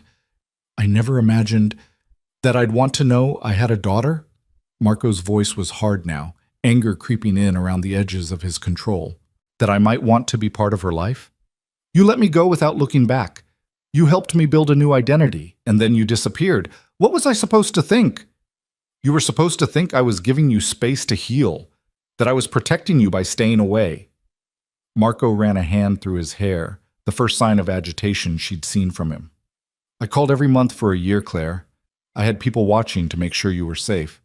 I stayed away because I thought that's what you needed, not because I didn't care. Claire felt tears burning behind her eyes. I didn't know. You never said… What was I supposed to say? Hey, I know you're building a new life, but I can't stop thinking about you? That would have been fair? The admission hung between them, raw and unexpected. You thought about me? Claire asked quietly. Marco's laugh was bitter. Every damn day. But you were free, Claire. Free from Chicago and Petrov and everything that had hurt you. I wasn't going to ruin that by dragging you back into my world. And now? Now I find out I have a 5-year-old daughter who's dying because neither of us had the courage to be honest. Marco moved to the window, his back to her. What's her full name? Lily Ann Ross, but Ross isn't… legally it is, but what would you have named her if you'd known the truth? Claire's throat tightened. I don't know. I never let myself think about it. Marco turned back to face her. After tomorrow, after the transplant, we're going to have a very long conversation about what happens next, about how we tell her the truth, about what kind of relationship I get to have with my daughter. Marco, I can't just… Yes, you can. She's my child, Claire. Mine. And I've already missed 5 years of her life because we were both too scared to be honest. I'm not missing any more. There was steel in his voice, the same absolute certainty she'd heard 5 years ago when he'd promised to keep her safe. This wasn't a request. It was a statement of fact. Okay, Claire said, because what else could she say? He was right. Lily deserved to know her father, deserved the chance to have both parents in her life, whatever that looked like. Okay, Marco echoed. Some of the tension left his shoulders. Now, tell me everything. What she likes, what she's afraid of, what makes her laugh. I want to know my daughter. So Claire told him. About Lily's obsession with dinosaurs and how she insisted on wearing mismatched socks because matching was boring. About how she sang made-up songs in the bathtub and refused to eat anything green except pickles. About her fierce loyalty to Mr. Hops and her gentleness with other children, and her absolute terror of thunderstorms. Marco listened to every word like he was memorizing scripture, and when Claire finally ran out of stories, he asked the question she'd been dreading. "Why didn't you tell me? When you found out you were pregnant, why not call?" Claire chose honesty, because he deserved at least that much. "Because I was terrified of what it would mean, of tying myself to someone I barely knew, of bringing a child into your world, and because part of me thought you'd saved me out of guilt or obligation, not because you actually cared. Telling you about the baby felt like asking for something you never offered." "I would have offered everything," Marco said quietly. "If I'd known, I would have given you everything. I know that now. But then, I was just trying to survive." Marco studied her for a long moment. "We both made mistakes. We were both protecting ourselves instead of trusting each other. But that ends now, Claire. For Lily's sake, we have to do better. I'll try. I promise, I'll try. That's all I'm asking." The door opened and Dr. Singh appeared. "Mr. DeLuca, we're ready for your final prep. The procedure is scheduled for 7 a.m. tomorrow." Marco nodded, then looked back at Claire. "I'll see you in the morning. And Claire, thank you for taking care of her, for keeping her safe all these years." The words nearly broke her. Claire managed a nod, not trusting her voice. She spent that night in Lily's hospital room, watching her daughter sleep, trying to imagine what came next. Tomorrow, Marco would donate his bone marrow. In a few weeks, Lily would start to recover, and then Claire would have to figure out how to share her daughter with a man who lived in a world she'd spent 5 years trying to forget. But Lily would be alive. That was what mattered. Everything else they'd figure out somehow. The transplant went smoothly. Marco was in surgery for 2 hours while Claire paced the waiting room, alternating between praying to a God she wasn't sure she believed in and bargaining with the universe. When Dr. Singh finally appeared, smiling, Claire nearly collapsed with relief. Both procedures were successful. Mr. DeLuca is in recovery, and Lily's received the transplant. Now we wait and watch for her body to accept the new marrow. "Can I see her?" "Soon. She's still sedated. But Ms. Ross, I want you to prepare yourself. The next few weeks will be difficult. Her immune system will be compromised while the new marrow establishes itself. She'll need to stay isolated, and even small infections could be dangerous." Claire knew the drill. They discussed it endlessly before the transplant. "I understand. When can I see Marco?" "He's asking for you, actually. Room 412. Claire found him propped up in bed, pale but alert. An IV ran into his arm, and she could see the bandages from the extraction site. "How are you feeling?" she asked from the doorway. "Like someone drilled into my hip and stole my bone marrow. But I'll live." Marco's smile was faint. "How's Lily?" "Sedated, but the transplant went perfectly. Dr. Singh says we just have to wait now." "Then we wait." He gestured to the chair beside the bed. "Sit. We should probably have that conversation now, while we're both stuck here." Claire sat, folding her hands in her lap to keep them from shaking. "What do you want to know?" "Everything. But we can start with the practical things. Where do you live? How do you support yourself?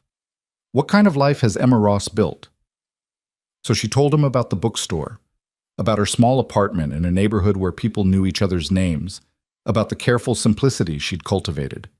She told him about raising Lily alone, about the fear and joy of single motherhood, about learning to trust herself in ways she never had before.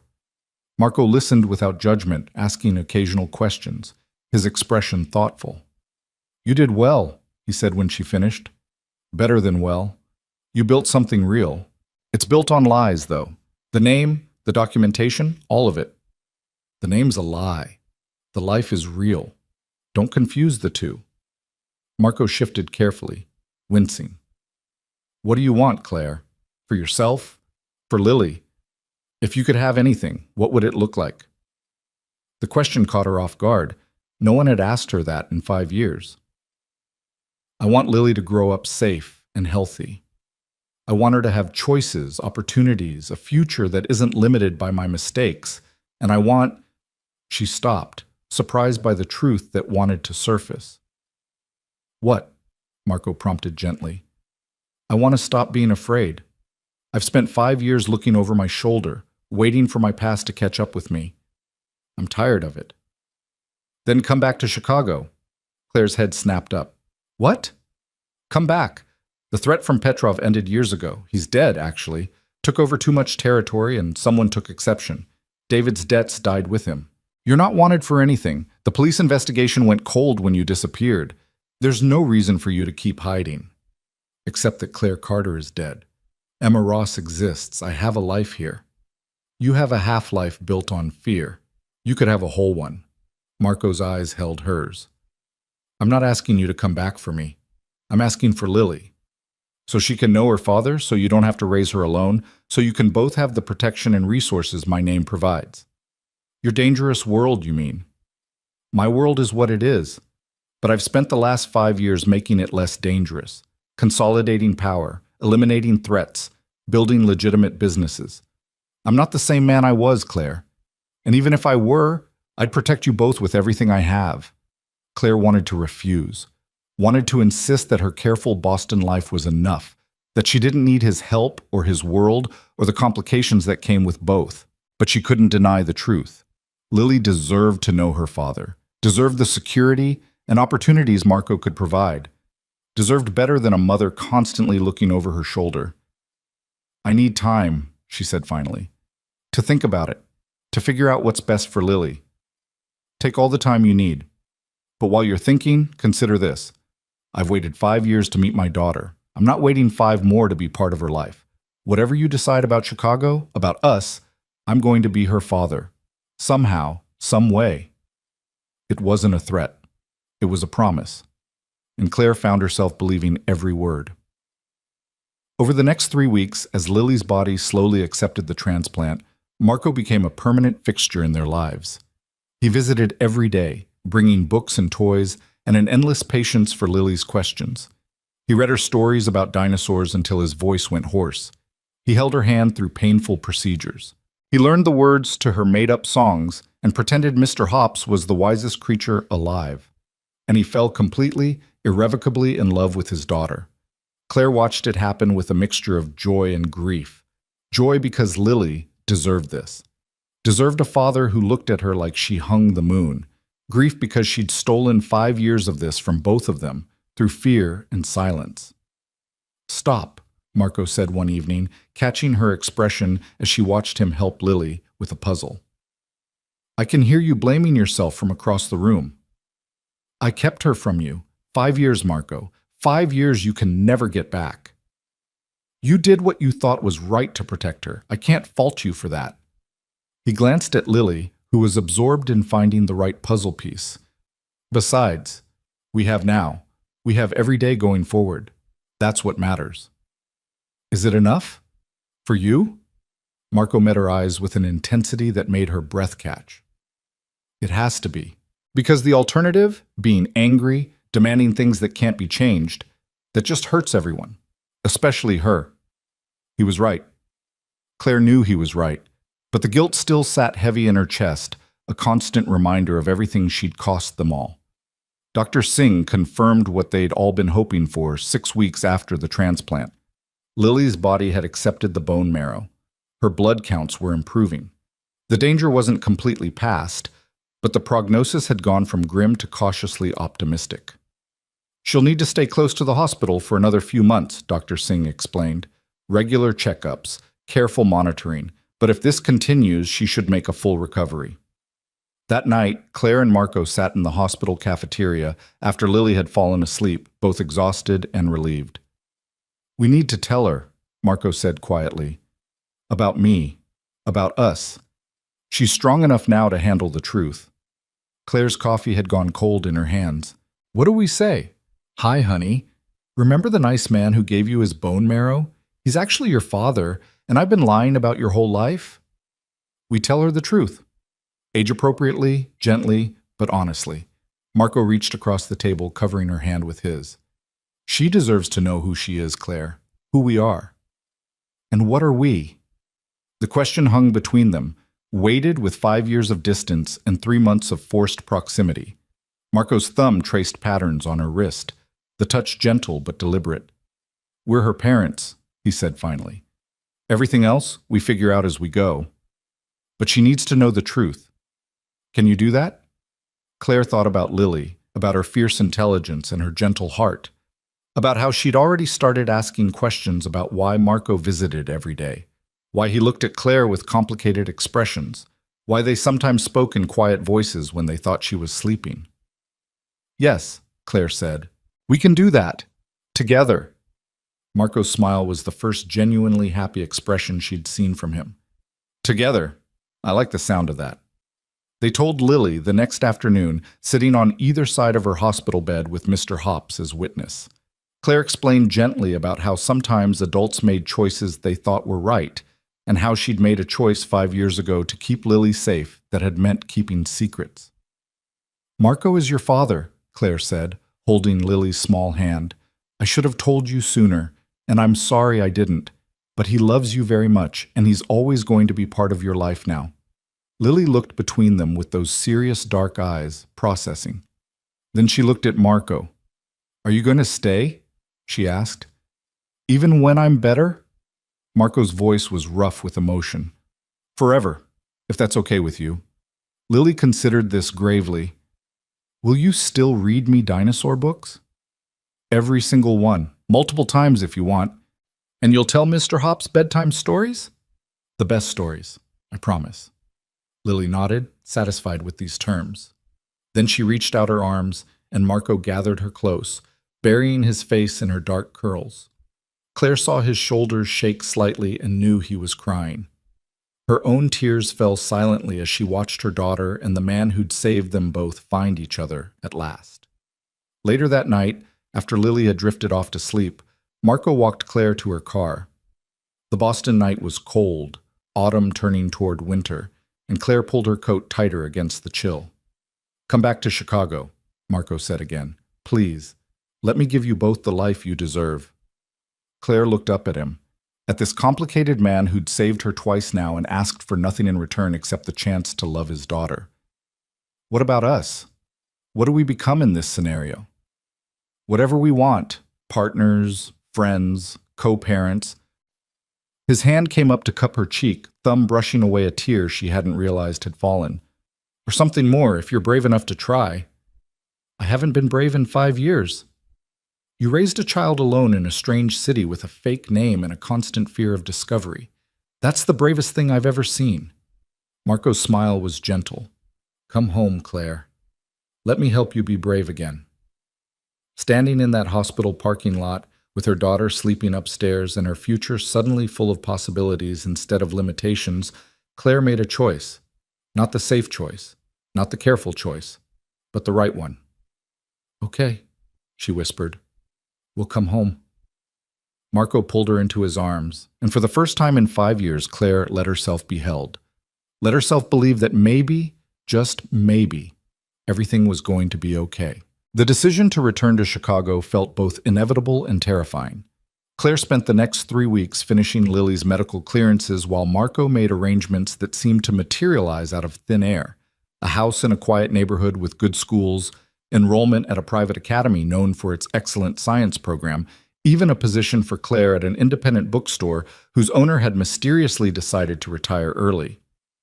"You're buying my life," Claire said one evening as they reviewed the paperwork Marco had brought to the hospital. Lily was doing physical therapy down the hall, regaining strength that the illness had stolen. "I'm building a foundation for our daughter's future," Marco corrected. "There's a difference." "Is there? Because from where I'm sitting, it looks like you're controlling everything." Marco set down the papers with careful precision. "What would you prefer? That I do nothing while you struggle to find work and housing in a city you haven't seen in 5 years? That I let you exhaust yourself trying to prove you don't need help when we both know you do?" The words stung because they were true. Claire's Boston life had been manageable for one person living simply, but returning to Chicago meant facing her past, reclaiming her real identity, and navigating a world that had moved on without her. Doing all that while caring for a recovering child would be nearly impossible without support. "I just don't want to owe you," she admitted quietly. "You don't owe me anything. But Lily deserves stability, and you deserve to not have to fight every battle alone." Marco's expression softened. "I'm not trying to control you, Claire. I'm trying to make your life easier. If that makes you uncomfortable, tell me what you need instead."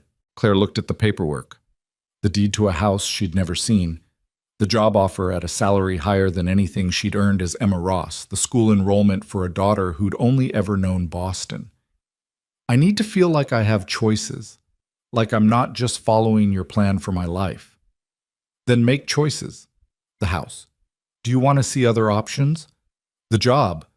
Would you rather do something else? I can arrange whatever you want, Claire. Just tell me what that is. It was a fair offer, more than fair, but Claire had gotten used to making decisions alone, to being the only architect of her small life. Accepting help felt like surrendering control she'd fought hard to maintain. Can I see the house first, she asked, before I decide? Of course. I'm flying back to Chicago tomorrow to handle some business. Come with me. Lily's stable enough for a day trip, and Dr. Singh said travel would be fine as long as she's not overdoing it. The thought of returning to Chicago made Claire's stomach knot, but she nodded. Okay, tomorrow. Marco stood, gathering the papers. For what it's worth, I'm not trying to run your life. I just want to give you and Lily the safety and comfort you deserve.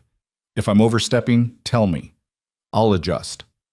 After he left, Claire sat in the quiet hospital room and tried to imagine what coming home would really mean. Not Emma Ross anymore, carefully invisible in her Boston neighborhood. Claire Carter again, the woman who'd disappeared 5 years ago under suspicion of murder. Would people remember? Would they care? Would the police reopen the investigation into David's death? Marco had assured her the case was cold, that no one was looking for her anymore.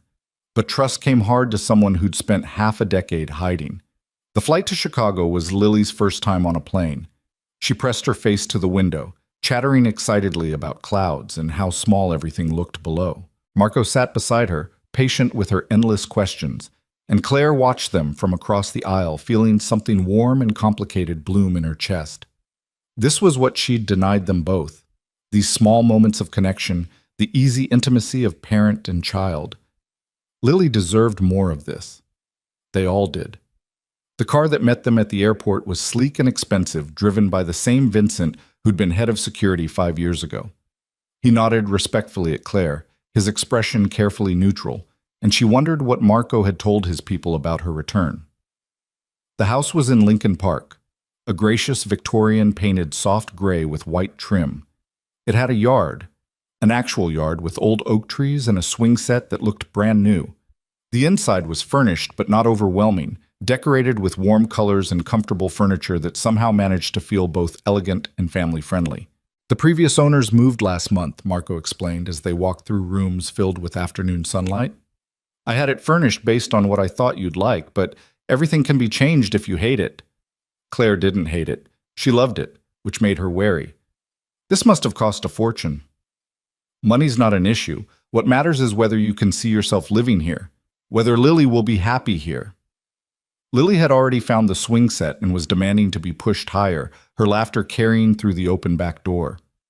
Claire watched her daughter through the kitchen window, so different from the pale, exhausted child in a hospital bed just weeks ago. She likes it, Claire said softly. What about you? Claire turned to find Marco watching her with that intense focus he had, like she was a puzzle he was determined to solve. It's beautiful. More than I expected. More than I thought I'd ever have. Then it's yours. Both of you. Marco moved closer, close enough that she could smell his cologne, something expensive and subtle. I meant what I said, Claire. I want to give you choices, not dictate your life. If you hate this house, we'll find another. If you don't want the bookstore job, we'll find something else. But please stop fighting me on the basic premise that you and Lily deserve good things. I'm not used to this, Claire admitted, to someone wanting to take care of me. After David, after everything, I learned to only rely on myself. I'm not asking you to stop relying on yourself. I'm asking you to let me stand beside you instead of behind you. Marco's hand came up, tucking a strand of hair behind her ear in a gesture that felt dangerously intimate. We're partners now, in raising Lily if nothing else. Partners share burdens. Let me share yours. The sincerity in his voice made Claire's throat tight. What if I mess this up? What if I can't be what you need me to be? You're already exactly what I need you to be. Lily's mother, a woman who's survived impossible circumstances, someone brave enough to start over even when it terrifies you. Marco's smile was slight. I'm not asking for perfection, Claire. I'm asking for honesty and partnership. Can you give me that? She thought about the alternative, going back to Boston alone, raising Lily without Marco's support, always wondering what might have been if she'd been brave enough to try.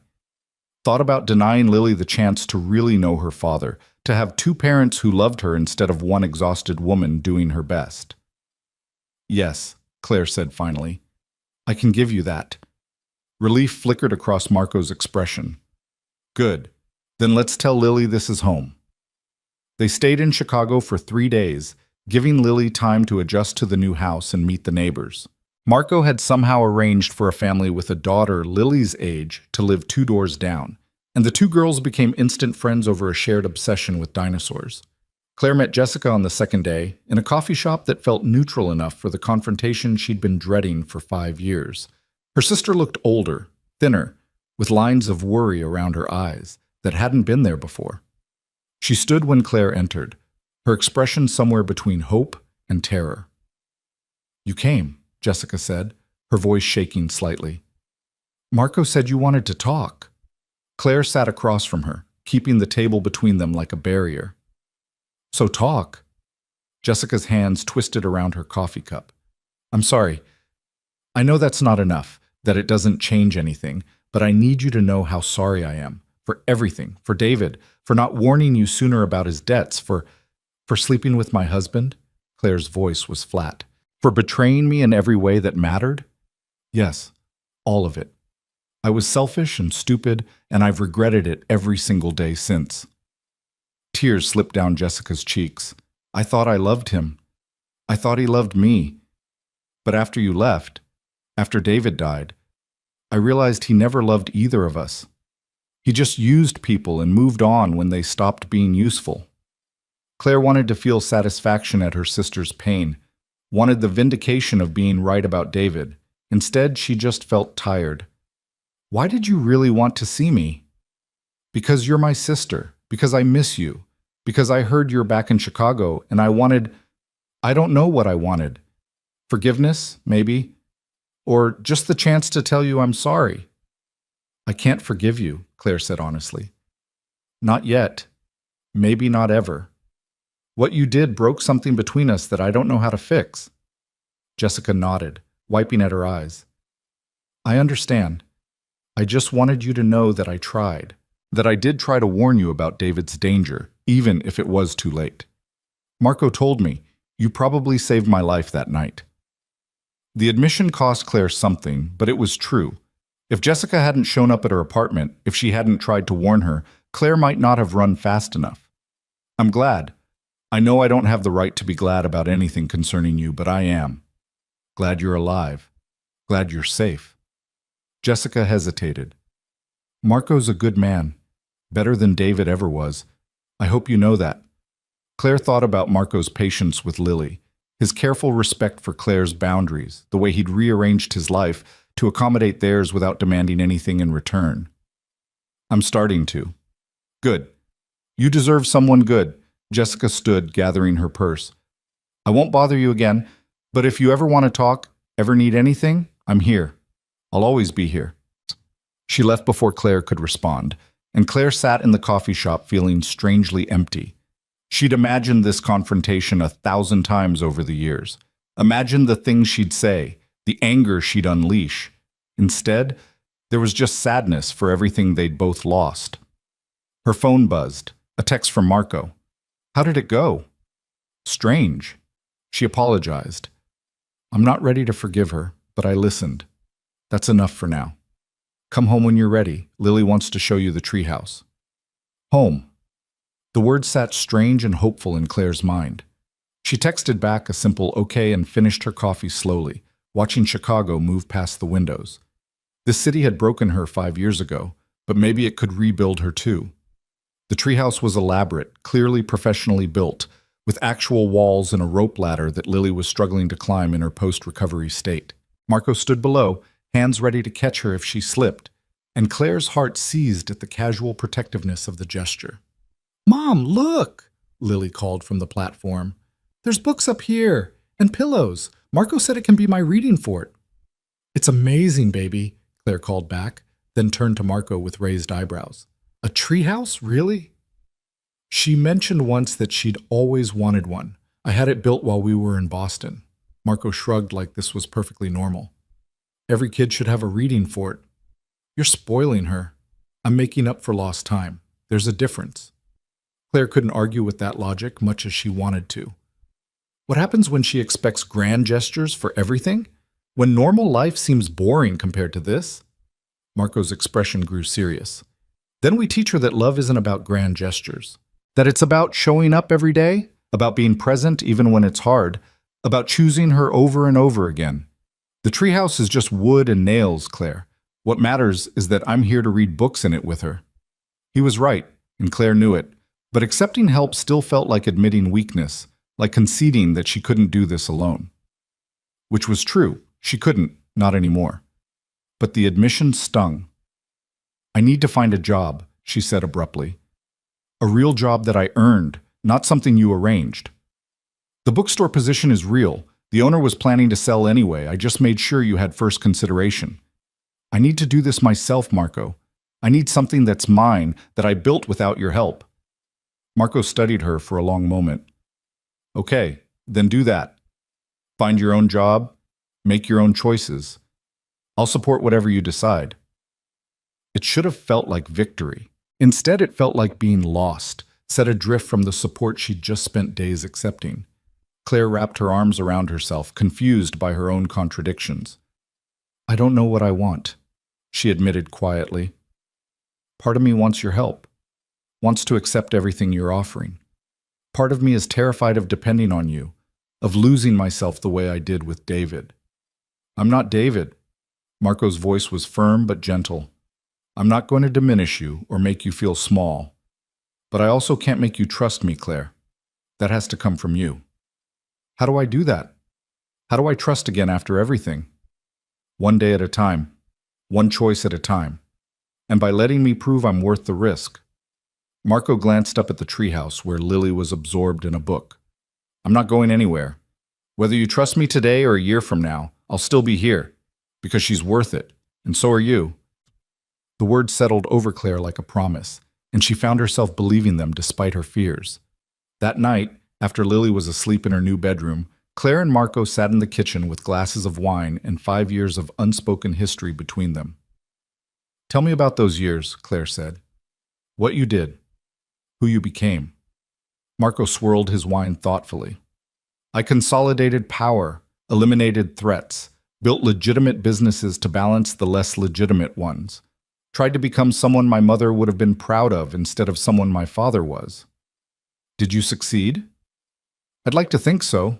I'm not running drugs or trafficking people. I don't prey on the weak. Most of what I do now is protection, making sure neighborhoods stay safe, that businesses can operate without interference, that people like Petrov don't run unchecked. That's still criminal. It's gray, but it keeps more people alive than the alternative would. Marco met her eyes. I'm not asking you to approve of everything I do, just to understand that I'm trying to do better than the men who came before me. Claire considered this. What about Lily? As she gets older, as she starts to understand what you do, how do we protect her from that? We teach her that the world isn't black and white, that people are complicated and choices are hard, and sometimes doing the right thing means operating outside the law. Marco's jaw tightened. I won't lie to her about who I am, but I'll make damn sure she knows she's loved and protected and free to choose her own path, whatever that looks like. And us? What are we to each other besides Lily's parents? The question had been building for days, hanging unspoken through every shared meal and bedtime routine. Marco set down his wine glass with careful precision. That depends on what you want. I can be Lily's father, and nothing more. Separate houses, coordinated custody, the whole co-parenting arrangement. He paused. Or we can try to build something together, not because we have to, but because we want to. Claire's pulse quickened. What does that look like? Honestly? I don't know. I've never done this before. The family thing, the partnership thing. I've spent 20 years being alone, being careful, not letting anyone get too close. Marco's smile was self-deprecating. Then you walked into my life twice, and both times you changed everything. So I'm asking if you'd be willing to try building something with me. Slowly, carefully, with no pressure or expectations, just seeing what we could become if we're brave enough. The offer terrified and tempted her in equal measure. Claire thought about the way Marco looked at Lily, the gentle patience he showed, the careful respect he gave Claire's boundaries. Thought about the years she'd spent alone, proving she didn't need anyone, while longing secretly for exactly this, someone to share the burdens, to stand beside her, to choose her every day. I'm broken, she said quietly. David broke something in me, and I don't know if it can be fixed. I'm broken too. We can be broken together and maybe help each other heal, or we can be broken separately and keep wondering what might have been if we'd tried.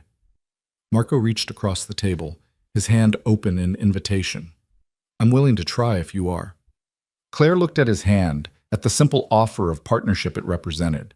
Thought about Lily sleeping upstairs in a house that felt like home, about the life they could build together if she was brave enough to reach for it. She placed her hand in his, feeling his fingers close around hers with gentle certainty. Okay, she whispered. Let's try. The weeks that followed were a study in careful rebuilding. Claire officially reclaimed her identity as Claire Carter, sitting through police interviews that were mostly perfunctory. They'd known for years she hadn't killed David, but procedure required following up now that she'd resurfaced. Marco's lawyer sat beside her through every meeting, and the case was officially closed within a week. She took the bookstore job after visiting 3 other options, choosing it not because Marco had arranged it, but because she genuinely loved the space and the owner's vision for the store. It felt like her choice, which made all the difference. Lily started at her new school and thrived, making friends easily and bringing home artwork that Marco immediately framed and hung throughout the house. Her health continued improving, blood counts climbing toward normal, energy returning to her small body. And Claire and Marco learned each other slowly. He took her to dinner at small restaurants where they could talk without interruption, learning her preferences and telling stories from the years they'd been apart. She came to his apartment sometimes after Lily was asleep, sitting on his balcony with wine while he worked through business calls, comfortable in the silence between them. He never pushed for more than she was ready to give, never demanded declarations or commitments, just showed up, day after day, proving through consistency what words couldn't convey. Until the night Claire showed up at his door at 11 o'clock, still dressed from the bookstore, her eyes bright with something that looked like decision. I want to try, she said when he opened the door. Really try. Not just co-parenting or casual dating, but actually building something together. I'm scared and I don't know if I'll be any good at this, but I want to try. Marco pulled her inside, closing the door behind her. What changed? I realized I've been so focused on not making the same mistakes I made with David that I was making a different mistake, holding back from something good, because I was afraid of getting hurt again. Claire moved closer to him, close enough to feel his warmth. You're not David. You've proven that 100 times over, and I'm tired of letting fear make my choices.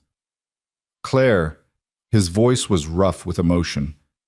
I'm not asking for promises or guarantees. I just want to stop pretending that what's happening between us is only about Lily.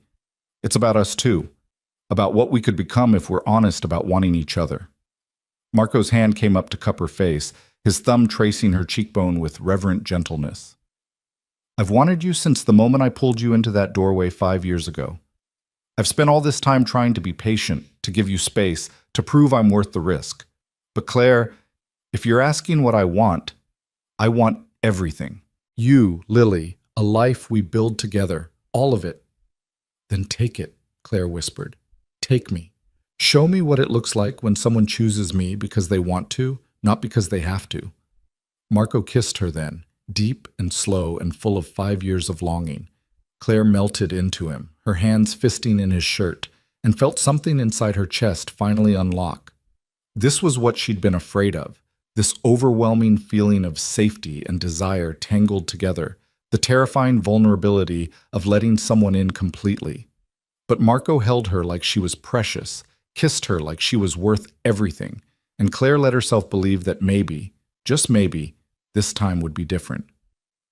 They moved to his bedroom slowly, between kisses and quiet words, and when they came together, it felt like coming home. Marco was patient and thorough and devastating, taking her apart with careful precision and putting her back together better than before. And afterward, lying tangled in his sheets with his arms around her, Claire felt more herself than she had in years. "Stay," Marco said against her hair. "Tonight and every night after. Move in with me, you and Lily. Let me wake up with you every morning and come home to you every night. Let me build the life I should have offered you 5 years ago." Claire thought about the house in Lincoln Park, beautiful, but still somehow separate. Thought about this apartment, about Marco's space becoming their space, about Lily having both parents under one roof. What about Lily? We should probably ease her into this, not just spring it on her that we're together now. Lily's known for weeks that something was happening between us. Kids notice everything. Marco's smile was gentle against her temple. But we'll tell her together, explain that we care about each other and want to try being a family. If she needs time to adjust, we take it slow. But Claire, I'm done pretending that what I feel for you is casual. I love you. I've probably loved you since that first night. And I want you to stay. The words should have terrified her. Instead, they felt like permission to want what she'd been afraid to claim. "I love you too," she admitted, the word strange and right on her tongue. "I didn't want to, didn't trust it, but I do. I love you, Marco." He kissed her again, slow and sweet, and Claire surrendered to the truth that sometimes the scariest choice was also the right one. They told Lily the next morning over pancakes, explaining gently that they cared about each other and wanted to live together as a family. Lily looked between them with those serious dark eyes, considering. "Does this mean Marco's not just my dad? He's also your boyfriend?" she asked Claire. "Something like that," Claire agreed. "And we'd all live here together? If that's okay with you." Lily thought about this, then nodded firmly. "Okay, but I get to decorate my room how I want, with dinosaurs." Marco laughed, the sound full of relief and joy. "As many dinosaurs as you want, princess. It's a deal." And just like that, they became a family. Not perfect, not without complications, but real and honest and built on choices instead of obligations. Claire moved into Marco's apartment that week, transforming it from a bachelor's space into a home. Lily's dinosaurs colonized every surface. Claire's books filled the empty shelves, and slowly, carefully, they built something that felt like forever. 3 months into their new life together, Claire woke to find Marco's side of the bed empty. She found him in his office at 2 in the morning, staring at his laptop with an expression that made her stomach drop. "What's wrong?" she asked from the doorway. Marco looked up, and the weight in his eyes told her everything before he spoke. "Vincent just called. There's a problem with one of my shipments. The kind of problem that could bring federal attention if it's not handled carefully." Claire moved into the room, closing the door behind her. They'd had this conversation before, about the parts of Marco's business that existed in shadows, about the risks that came with loving a man who operated outside the law. But knowing abstractly was different from facing it at 2 in the morning with fear in his eyes. "How bad?" she asked. "Bad enough that I need to go handle it personally, tonight." Marco stood, already reaching for his phone. "Vincent's sending a car. I'll have extra security posted here, but Claire, we'll be fine. Go do what you need to do. If this goes wrong, if the feds get involved, there could be consequences. For me, for my businesses, for—" He stopped, jaw tight. "For you and Lily. Association alone could bring scrutiny you don't need." Claire understood what he was offering, an out, a chance to step back before things got complicated, to protect herself and Lily from the fallout of his choices. 6 months ago, she might have taken it. But 6 months ago, she'd been running from everything instead of choosing what she wanted. "We're not going anywhere," she said firmly. "Whatever happens, we face it together. That's what family means." Relief flickered across Marco's expression before he pulled her close, pressing his face into her hair. "I don't deserve you." "Probably not. But you're stuck with me anyway." Claire pulled back to meet his eyes. "Go. Handle it. Come home safe."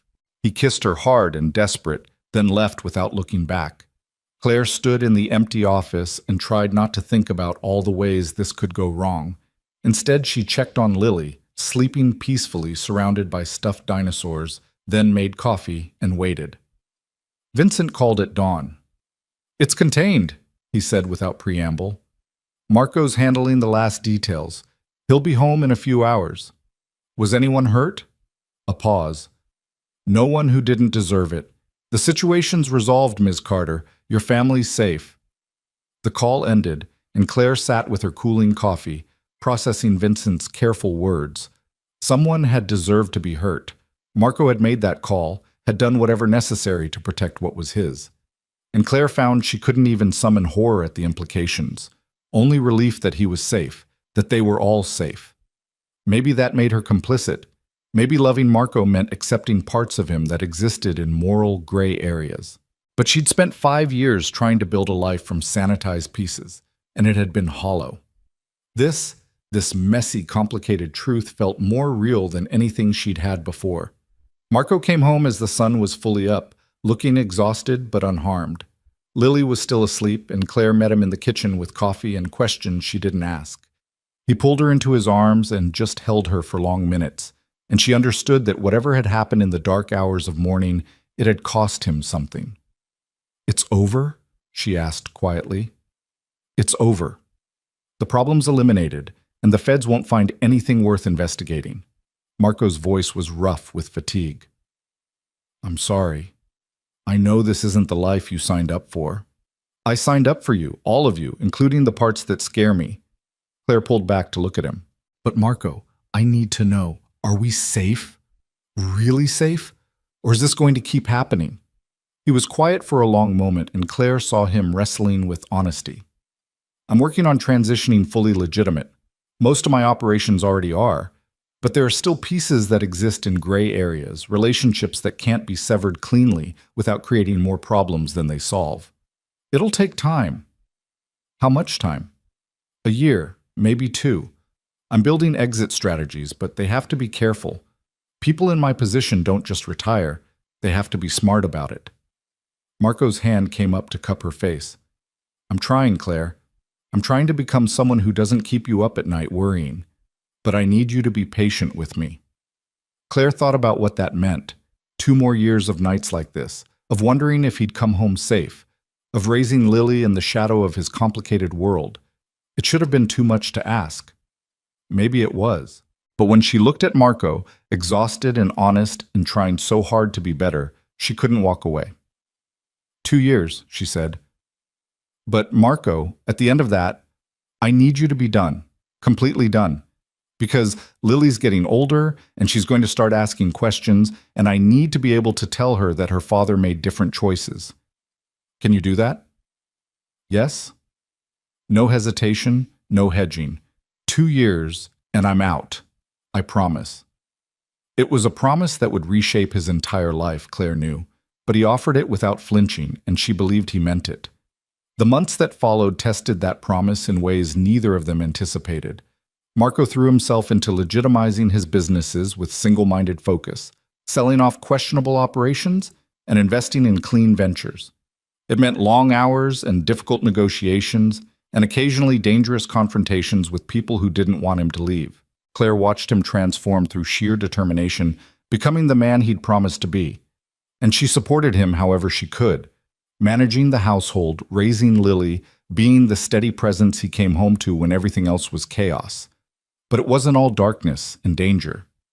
There were good moments too, ordinary moments that felt precious because they'd been so hard won. Marco teaching Lily to ride a bike in the park, his patience infinite as she wobbled and fell and tried again.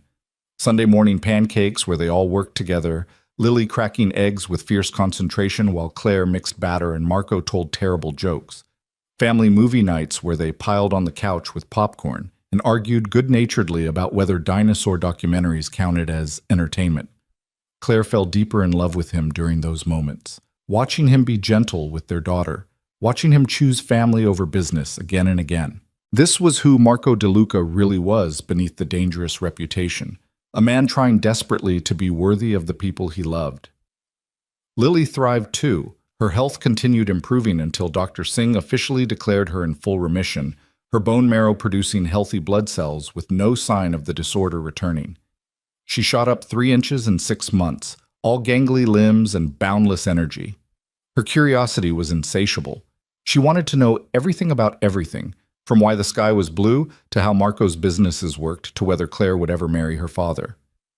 That last question came out of nowhere one evening while Claire was tucking her into bed. Maddie's parents are married, Lily announced, referring to her best friend from school. Are you and Marco going to get married? Claire's hand stilled on the blanket. Would you want us to? Lily considered this with her characteristic seriousness. I think so.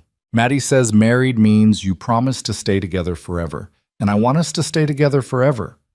We're already a family, baby, with or without marriage. That doesn't change how much we love you or each other. But marriage makes it official, like everyone knows you're choosing each other. Lily looked up at her with David's eyes and Claire's determination. I think you should choose each other officially. Claire kissed her forehead, avoiding the larger question. We'll see. Now sleep. You have school tomorrow. But the conversation stayed with her, and she found herself thinking about it more than she expected. She and Marco had built something real, something lasting. They shared a home and a daughter and a future. But they'd never discussed marriage, never made that formal commitment. Did it matter? They were already functioning as a married couple in every way that counted. But Lily's words echoed. Marriage makes it official, makes it a choice everyone can see. Marco found her on the balcony an hour later, staring out at Chicago's nighttime skyline. Lily asked if we're getting married, Claire said without preamble. Marco was quiet for a moment. What did you tell her? That we're already a family, that marriage doesn't change how much we love her. Claire turned to face him. But she's right, isn't she? Marriage does mean something. It's a choice made public, a promise witnessed. Are you asking me to marry you, Claire Carter? The question, delivered with gentle humor, made her smile despite her nerves. I'm asking what you think about it, about us making that kind of promise. Marco moved closer, taking her hands in his. I think I've been waiting for you to be ready for that promise since the day you moved in. I think I'd marry you tomorrow if you'd let me. But I also think you've been married before to someone who broke every promise he made, and I don't want you to say yes to me until you're absolutely certain I won't do the same. I am certain. The words came easily, true in a way she'd never been able to achieve with David. You've proven yourself 100 times over, Marco. You've kept every promise you've made to me and Lily. You've changed your entire life to be the person we need. I trust you completely. Then marry me. Marco pulled a small box from his pocket, and Claire's breath caught. I've been carrying this for 2 months, waiting for the right moment. But Claire, there's never going to be a perfect moment, and I'm tired of waiting to make you mine in every way that matters. He opened the box to reveal a ring, simple, elegant, with a single diamond that caught the city lights. Nothing ostentatious, nothing that screamed wealth. Just beautiful and honest, like everything Marco had given her. Claire Elizabeth Carter, will you marry me? Will you let me spend the rest of my life proving I'm worthy of you and Lily? Will you give me the honor of being your husband and her father officially, legally, permanently? Claire looked at the ring, at Marco's face earnest and hopeful in the dim light, at the life they'd built together from broken pieces. Thought about the scared woman she'd been 5 years ago, running from danger and betrayal. Thought about the woman she'd become, stronger, braver, willing to choose love even when it was complicated. Yes, she said, her voice breaking with emotion. Yes, I'll marry you. Marco slipped the ring onto her finger and pulled her close, kissing her with a thoroughness that made her forget they were on a balcony where neighbors could see. When they finally broke apart, both breathing hard, he pressed his forehead to hers. I'm going to make you so happy, he promised. I'm going to spend every day making sure you never regret this. I already don't regret it. I haven't regretted it since the day I decided to trust you with Lily's life. Claire kissed him again, softer this time. Now, let's go tell our daughter before she bursts from curiosity. Lily screamed with joy when they told her, launching herself at both of them with enough force to nearly knock them over. She insisted on calling Maddie immediately to report the news, her excitement infectious. They planned a small wedding for spring, just close friends and the family that mattered. Jessica reached out when she heard, asking cautiously if she could attend, and Claire surprised herself by saying yes. Her sister would never be her confidant again, would never hold the place she'd once occupied. But she was still family, still trying to make amends, and Claire found she had enough grace now to allow that. The wedding was simple and perfect, held in the garden of their Lincoln Park house under flowering cherry trees. Lily served as flower girl and ring bearer both, taking her duties with utmost seriousness. Vincent stood as Marco's best man, his normally stoic expression showing rare emotion. And when Marco and Claire exchanged vows they'd written themselves, there wasn't a dry eye among the small gathering. "I promise to choose you every day," Claire said, her voice steady despite her tears. "To trust you with my fears and my hopes. To build a life with you that's honest and real, even when it's hard. I promise to love you not in spite of your complications, but because of all of you, the darkness and the light, the past and the future you're building. You saved my life twice. Now I'm choosing to spend the rest of it with you." Marco's vows were equally raw. "I promise to protect you and Lily with everything I am. To be worthy of the trust you've placed in me. To become the man you deserve, every single day. You walked into my life when I'd forgotten how to be anything but dangerous, and you reminded me I could be good. I promise to keep choosing good, to keep choosing you, to keep building the family we both deserve. I love you, Claire. I'll love you until my last breath." When the officiant pronounced them married, Marco kissed her like they were the only two people in the world, and Claire felt the last piece of her broken heart finally heal. The reception was small and joyful, full of laughter and dancing, and Lily running wild with the few children in attendance. Marco's business associates mixed with Claire's bookstore colleagues, and somehow the combination worked. This was their life now, complicated and blended and perfect in its imperfection. Late in the evening, Claire found Jessica standing alone near the garden's edge, watching the celebration with an expression of bittersweet longing. "Thank you for coming," Claire said quietly. Jessica turned, surprise flickering across her face. "Thank you for letting me. I know I don't deserve to be here."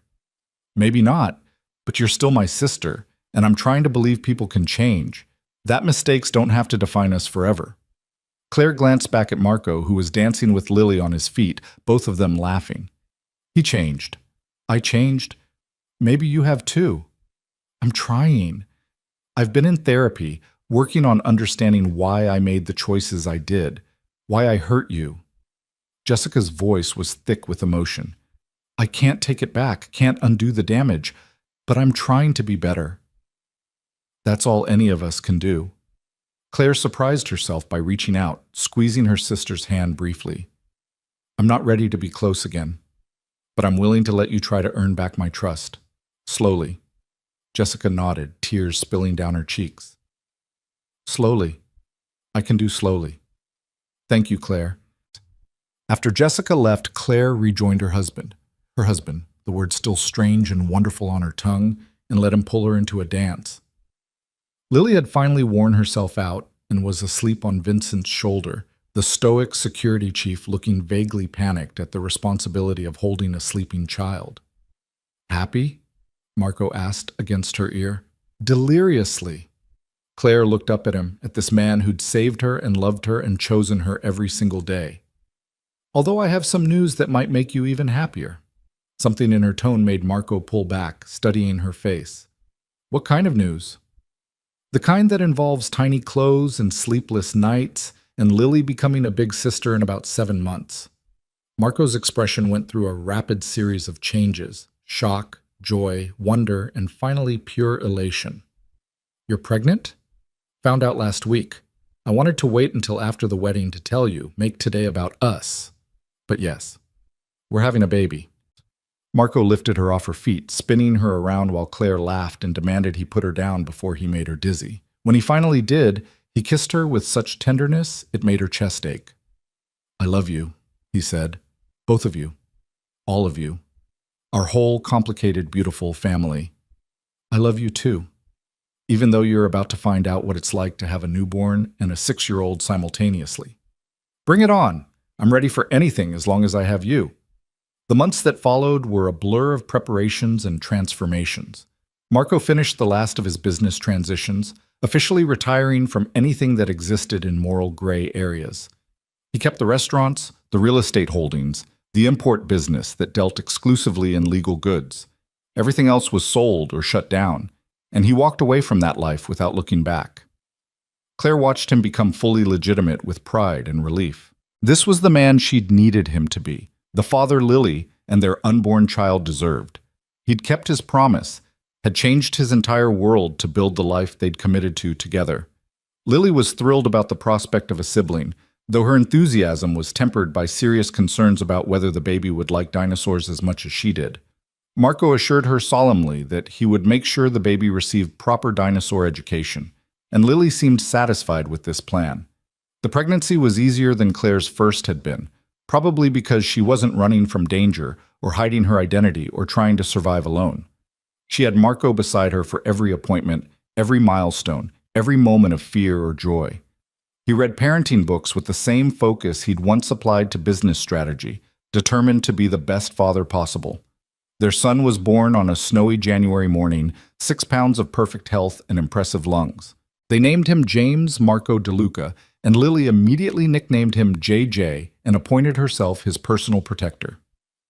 Watching Marco hold his son for the first time, tears streaming down his face while he whispered promises about the future, Claire felt everything come full circle.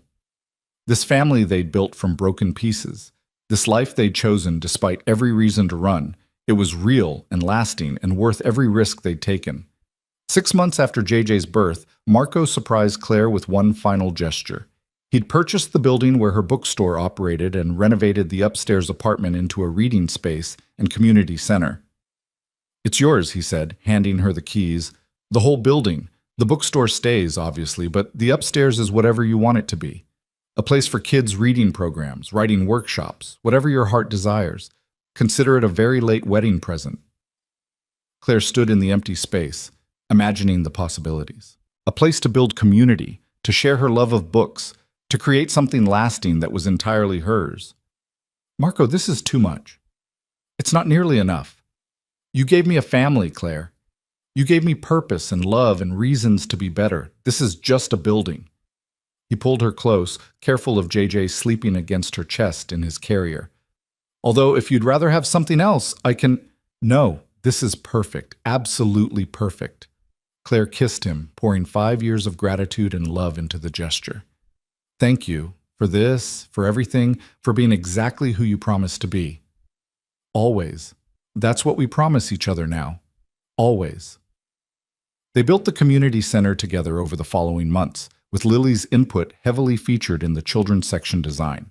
It opened in the spring, becoming a hub for neighborhood families and establishing Claire as more than Emma Ross or Claire Carter or even Marco DeLuca's wife. She was herself, fully and completely, building something meaningful from her own passions. Marco settled fully into legitimate business, his reputation slowly shifting from dangerous to simply powerful. He served on charity boards, invested in neighborhood revitalization, and became known as someone who protected rather than threatened. The past didn't disappear. People still knew who he'd been, but it became history rather than present danger. Lily grew into a brilliant, curious child who excelled at science and never met a dinosaur fact she didn't immediately memorize. JJ grew into a happy toddler who worshipped his big sister and followed her everywhere. And Claire and Marco grew into the kind of partnership that came from choosing each other through difficulties rather than in spite of them. 5 years after their wedding, Claire found herself back on the balcony where Marco had proposed, watching Chicago's light shimmer against the night sky. Marco joined her, sliding an arm around her waist and pulling her close. "What are you thinking about?" he asked. "How far we've come. How different everything is from that night you pulled me into a doorway and changed my entire life." Claire leaned into his warmth. "I was so broken then, so scared. I couldn't imagine ever feeling safe again, let alone happy. And now? Now I'm married to my best friend, raising 2 incredible kids, running a community center I love. Now I wake up every morning grateful for the life we've built." She turned in his arms to face him. "You kept every promise you made, Marco. You became exactly who you said you'd be. We became who we were supposed to be together." Marco kissed her forehead. "I'm not the same man I was before you, Claire. You made me better. Made me want to be better. We made each other better. That's what love does. It transforms us into who we're meant to be." From inside, they heard Lily calling that JJ had knocked over his block tower again and was crying. Marco sighed affectionately. "Duty calls. Think we should intervene before she builds him a fortress to prevent future collapses? Claire laughed. Probably. Although, knowing our daughter, the fortress would be dinosaur-themed and actually structurally sound. They went inside together, leaving the balcony and the past behind them. The future spread out ahead, uncertain in its details but solid in its foundation. They would face it together. This family built from second chances and hard-won trust, this love that had survived betrayal and danger and 5 years of separation to become something unshakable. Claire Carter DeLuca had been broken once, shattered by betrayal and loss. But she'd been remade through courage and choice, through learning to trust again, through accepting that love didn't always look the way she'd expected. Marco had offered her protection, and she'd found partnership. He'd offered her safety, and she'd found home. And standing in their living room, watching Marco carefully rebuild JJ's blocks while Lily supervised with the authority of a construction foreman, Claire understood that this was the real victory. Not survival, though they'd certainly survived. Not even happiness, though she was happier than she'd ever imagined possible. The victory was this. She'd learned to choose love even when it was complicated, to trust even after betrayal, to build a future even when the past tried to destroy her. She'd learned that strength wasn't about doing everything alone. It was about knowing when to accept help, when to lean on others, when to let love in despite the risk. Marco caught her watching and smiled, that private smile reserved just for her. Claire smiled back, holding his gaze across their chaotic, beautiful living room.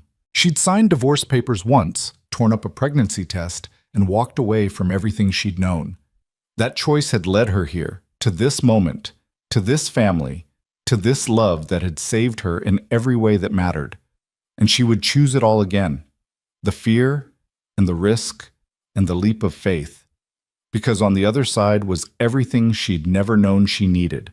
A partner who chose her daily, children who filled her life with purpose, a future built on truth instead of lies.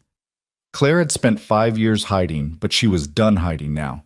She was exactly where she was meant to be, with exactly who she was meant to be with, living the life she'd been brave enough to choose. And that, finally and completely, was enough.